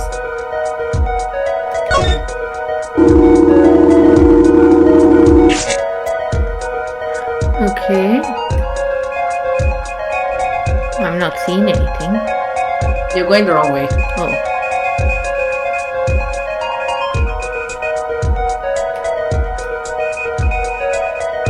I mean, you use the little like picture thing on the right guide. Yeah, that's what I'm doing.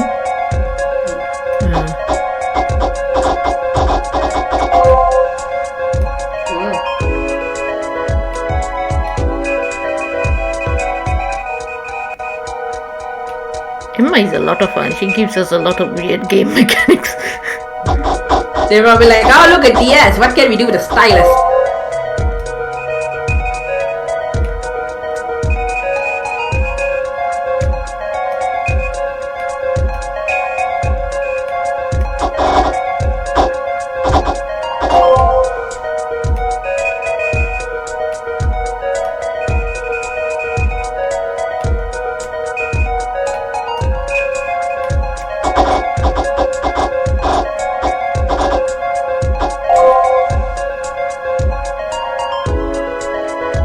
This looks like a statue of something, or somebody on top of something,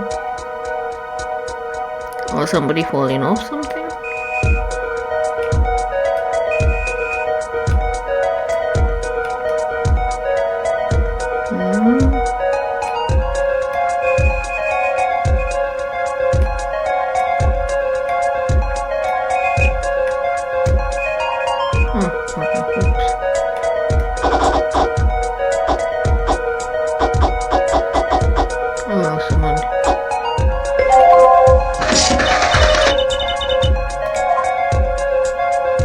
Someone on fire? What are they holding? They're holding a guitar. Is it someone on fire or is that... Wait a minute. Huh? Is that meant to be Clappy, huh? Well, look at the other paintings. What the heck? Yes, I'm also what the heck by.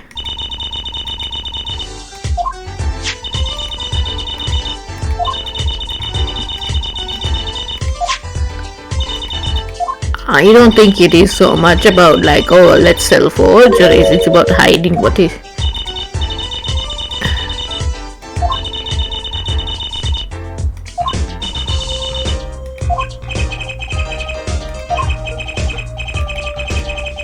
I remember there was huge news about like they finally figured out how to look at the underpainting of the Mona Lisa. Yeah, and she had a smile once upon a time.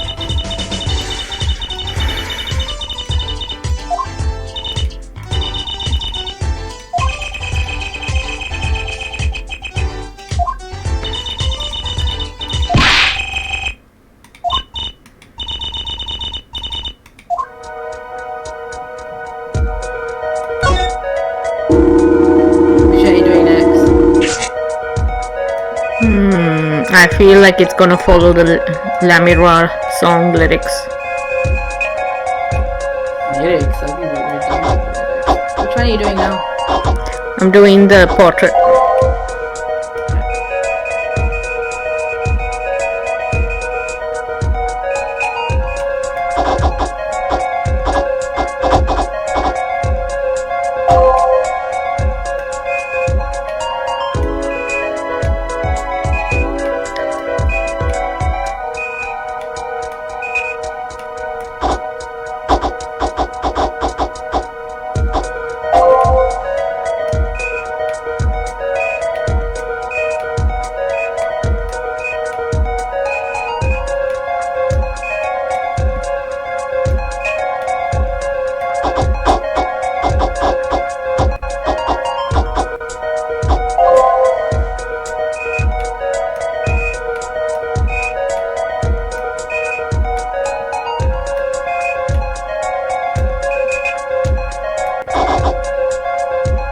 Oh, that creeped me out. Suddenly, out of nowhere comes a figure. Jesus. Poker card playing. How interesting.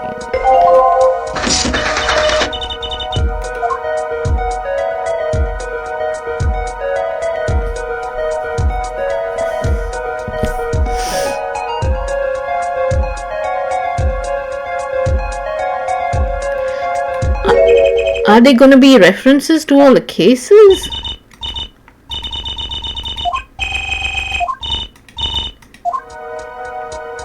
Maybe there are gonna be references to all the cases.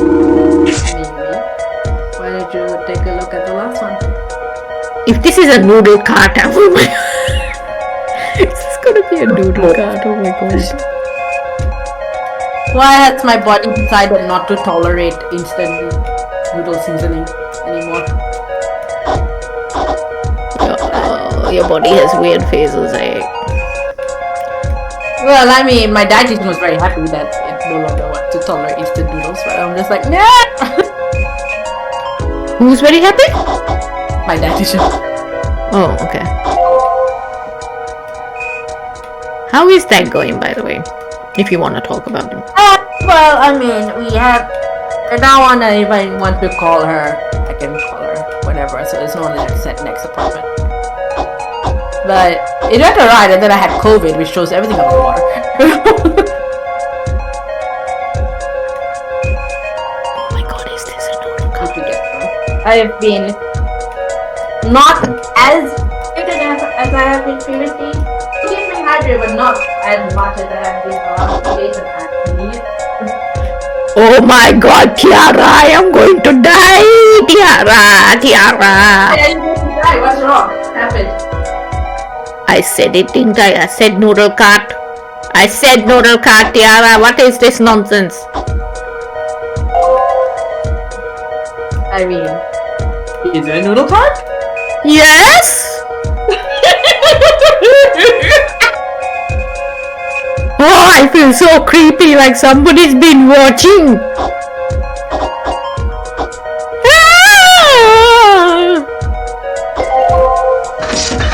I mean, it's a very fancy looking noodle cart.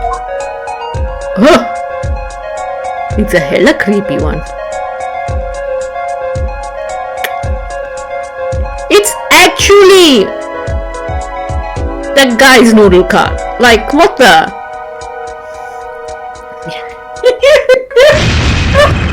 You and Apollo are exactly the same right now.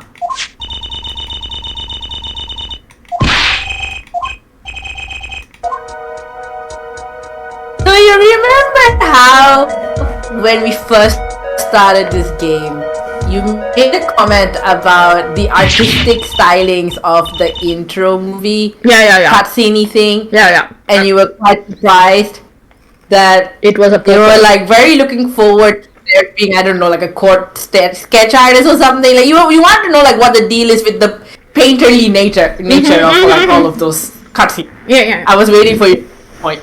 No, but each of the cutscenes was different, right? So they were all different ones, and I liked them all. Yeah, but I remember you speaking specific, like you pointed out the style specifically. It's like, oh, that's interesting. They're going for like a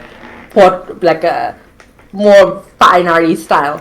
Yeah, because I thought they were going to do that for all of them, and then I was very surprised that we get that, and then we go straight into poker card case. And then in the later cutscenes for the other intros, we don't see that same style, and I was like, oh, okay. Intriguing.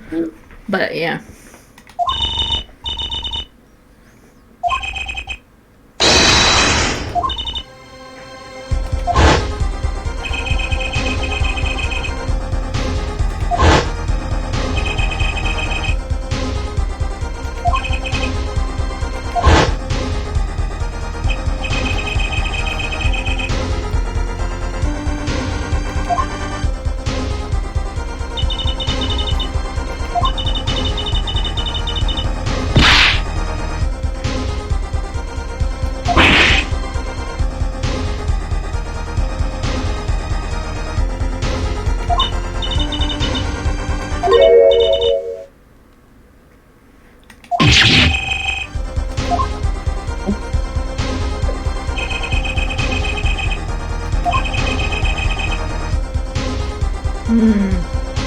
Oh, drew me Sam.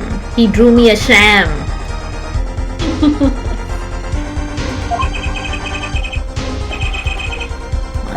Yeah, that's the Japanese pun makes that a little more obvious. The last name is the Japanese word for forgery or imitation.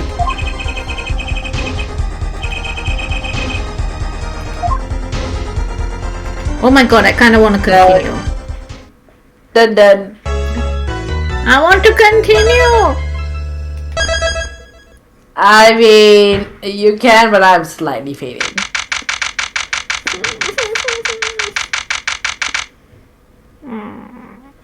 Curses, I want to know more. I don't think I can wait till week. Curses. I mean, it's up to you. It's your game. You do not have to like base it around like my own damn head. What's wrong with your head right now? I'm just feeling the effects of potentially either brain fog or underwater or both. Oh, okay. Which is a bit lightheaded, but I am assured that this is very normal for COVID. Oh no. Well, do you want to stop now? Would you like to continue till you really want to stop? And even if I should stop. Okay. But you can go on if you want. I am so excited. Yeah. But I will stop. And hold on a second. I am. What the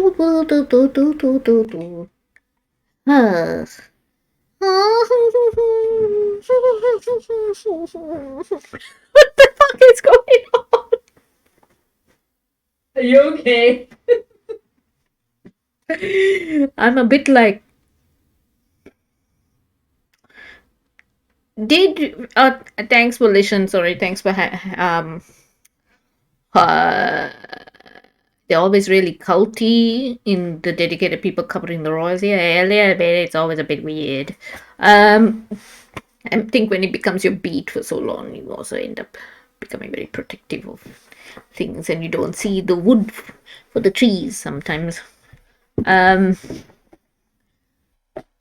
was I going to say? Thanks for hanging out with us, Volition.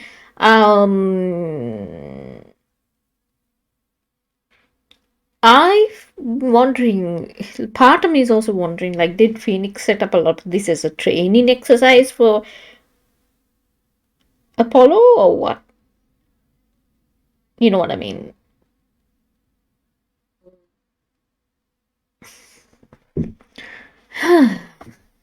But yeah, this is so weird. But we should probably head off. I should let you go sleep. Thank you for joining me. Thank you everybody for watching, whether you're watching this live or afterwards. I hope you enjoyed us and our tangents off into God knows where. I apologize that it took so long to get to this point because we end up getting sidetracked and jabbering. I think it is very typical for us. Yeah, it is.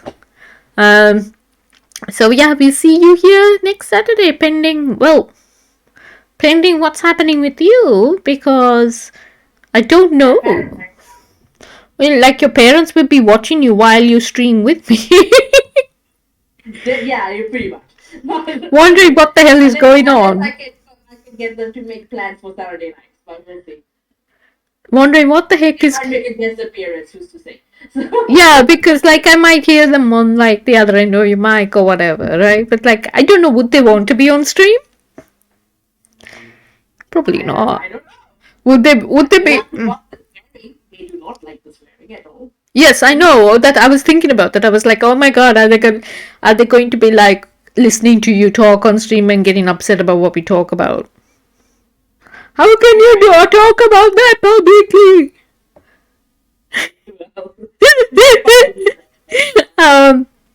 Yeah, like, do they want to be guests? We'll have to see. They arrive on Thursday. It'd be so funny if they were guests. I mean, my mom used to be a radio host. Oh, wow. Yeah, in post-war Bangladesh. Oh. She used to go on and on about how, like, if she hadn't followed my dad, she would be in BBC right now, and I didn't tell her to stop because it made me feel bad. Oh, well, that's the decision she made. She has to live with it. Yeah, like, she was like, oh, I'm gonna take a mom. Right, maybe you. you saying that sort of implicates that I'm the one stopping you from your dreams because I was born here. Stop me. Why doesn't she continue? She could just go off. Because we moved to Bangladesh with my dad, and my dad doesn't work. No.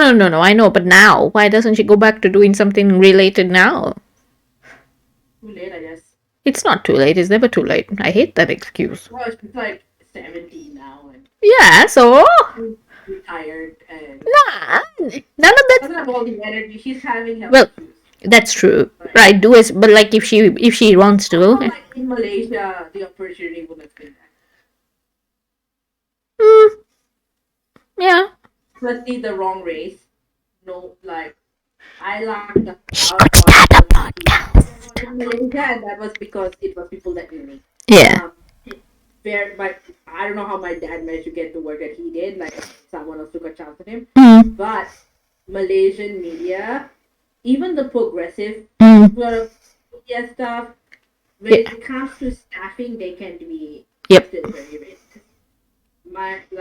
The fact that my family is Bangladeshi would not have gone after me. I mean, if your mom had energy and was keen and had the time, I would encourage her to do a podcast at least, you know. But not sure she quite understands the tech.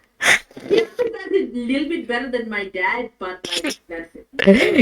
She would probably be into the idea, but I think like the part of like said she would need like one of us, like my sister and I, to like get there. But like, would she be? She would be so excited then to be on stream. I would think because it. Might be. Yeah. But like, you might not understand what the heck is going on the game. No. But like, you tell her we're playing a game with lawyers. We're playing a game that has lawyers, a murder mystery, magicians, and a journalist who is not. They're a bit over the top and they're a bit exaggerated. So they're not exactly properly. Very entertaining. Yeah, it's very entertaining, but they're not exactly proper. And happy with like all the jokes. Yeah, and like you need to like give them the heads up that they're not going to be proper representations of how you do those jobs necessarily, right? Because it's a game and it's like, yeah. So we're trying to solve this, and like she can come and be part of it. I'm like all for that. I can ask her if she's up for it. And you hear it here, folks. The first you might get Mama Tiara here. Yeah. Ask them to come up with their own like nicknames. Sorry, but yeah. Yeah, because we have one. We have one for my mom, Butter Cookie Mom. Butter Cookie Mom. Because she likes butter cookies. We can talk about that. The butter cookie tin. No. Danish butter cookies.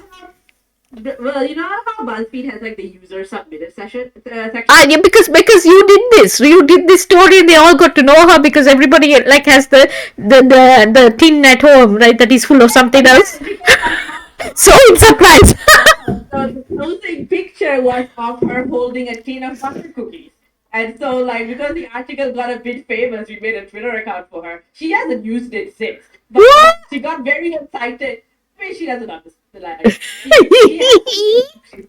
but like she wasn't using to look at pictures of my sister's children. So like she was very excited about the prospect of going viral. So she needs to come on. You need to explain to her that it gets recorded and put on YouTube if like I remember to send it over. And then she can get all her friends to watch live. I might actually finally break past the submission. I might break past. Just like these random relatives from who knows where. Who the hell cares? No, I might break past the Twitch thing for like. I might finally get the what do you call it? No, I'll be there for you, man. I just need them the one time. Seriously. Tell her it's going to be on YouTube. We'll share it on Facebook. She can send to all WhatsApp groups and all.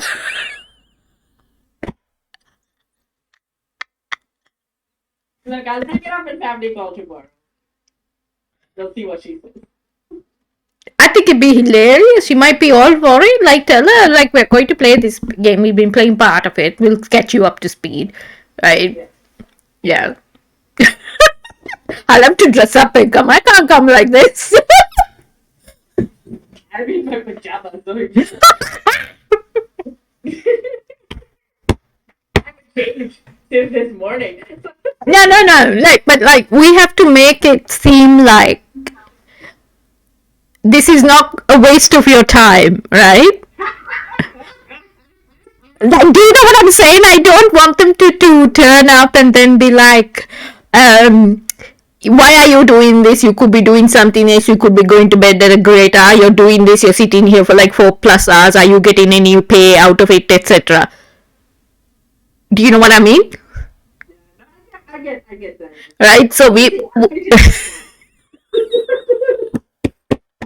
So I think you have to pitch it to them and say, eventually we may get paid for this, but we need like support. Look,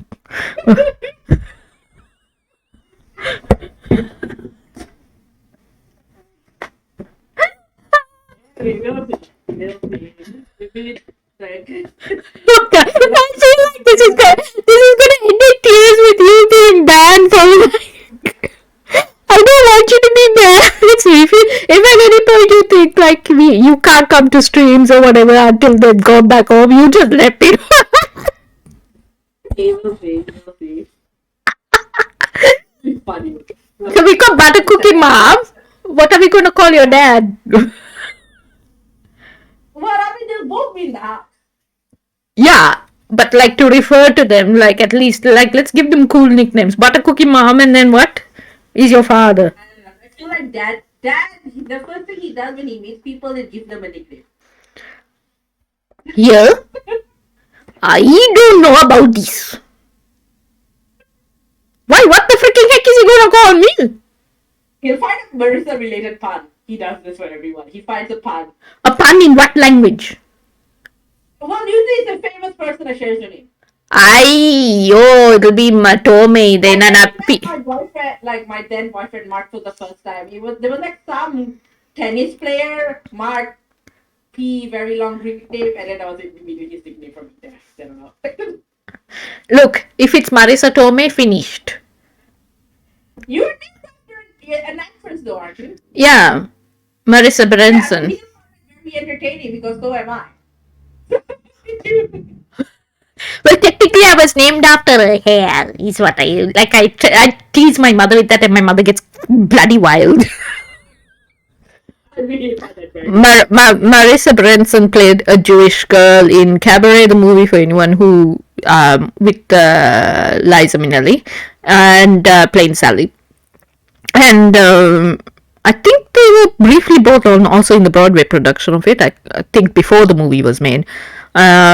And then my mom saw it and she loved the look that Marissa Branson had, and she was always like wanting to emulate the hair and things.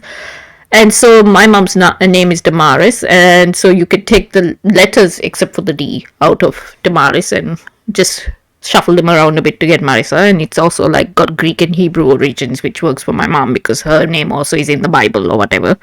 So yeah, and my mom was into classical Greek. My dad might actually know who Marissa Branson is. Yeah, so like my mom was into classical Greek and Roman civilization and all of that, right? So it was just like this perfect mix of, actress I like the look of with the hair and everything, with the name, and the name it sounds like my name and has this background of etymology, and it also like comes from the civilization I also had. So it all seemed to come together like a perfect thing. Knowing my dad, that is probably going to be among the first fun names he's going to go for, and so he. A Branson rather than a Tomei. Tomei is a bit more well known than a Branson. Tomei is probably too contemporary for him. Tomei hasn't really worked in a long time. She's 80s, 90s. And barely keeps up with pop culture beyond when I was a teenager. So, and like. The only reason he knows pop music is because I got him into America's Got Talent and became... I still think he might know Tomei better because Branson is like just maybe half a generation older than Tomei. And Tomei was very popular in the 90s. Yeah, that would have been more like his style, like his vibe. Like, 70s, 80s would have been the era where he paid attention to that kind of thing. So I feel like he might go Marissa Tomei, but I feel like knowing his penchant for pundits, he might go Marissa Berenson first. What is the pun in Marissa Berenson? You're just calling me by somebody else's name at the end of the day. That's his pun. That's what a pun is to him. I mean, I once had an ex who tried to sing me the bloody song. Like, I once knew a girl called Maria, like he accidentally called it Marissa, and people tried that on me, and I'm like, just shut up, I hate that freaking show. Never even seen it, but I don't need to see it to hate it, because oh my god, it's just the worst of Grease. Like, I hate Grease as well, as a show. Okay, I'll find out if, when I pitch this to my family call to get tomorrow, if my dad makes that joke. And if he does, then I can sort of figure out what his go-to name is. And if Berenson, he will be so tickle-pink. He'll be like, I told you, he's the number one, I told you, man. You did tell me shit. It's like, what you told me? I told you this thing. Okay, so your dad's what is your dad's nickname going to be though? He's going to find something. Huh? He can decide that for himself. I'm hesitant to put names because this is the reason I don't use my last name online as much as I can avoid it. Yeah. That's why I'm trying to find butter cookie. We'll figure something out. And I don't want your parents to freak out either that you're online jabbering away. That's why I think you should. They're very online. No, but you should tell them we use nicknames. We don't give out. Yeah. And tell them beforehand as well. I might talk about some things in general, but we don't talk about personal stuff on this stream. Yeah. Nothing that gives identifying information. I mean, is your father going to be property magnate papa? But that would identify him too much. He'll come up with something. We'll see. I'll pitch it tomorrow, and I'll see if I can figure out a pun name from the person. Anyway, we're on stream. We spent 20 minutes talking about future plans that may or may not happen. You see. So if you want to see this weird collaborative experiment, pop by on Saturday, see what we've got. Follow us on Twitter so that I'm at Mari Still Writes and Tiara's at Creatrix Tiara on Twitter. Follow us on Twitter to see if we're streaming or not, and we'll update you there. And that's about it, I think. Yeah. Thank you for hanging out with us tonight. Thank you, Tiara, for hanging out with me, even though your brain is going. Bye.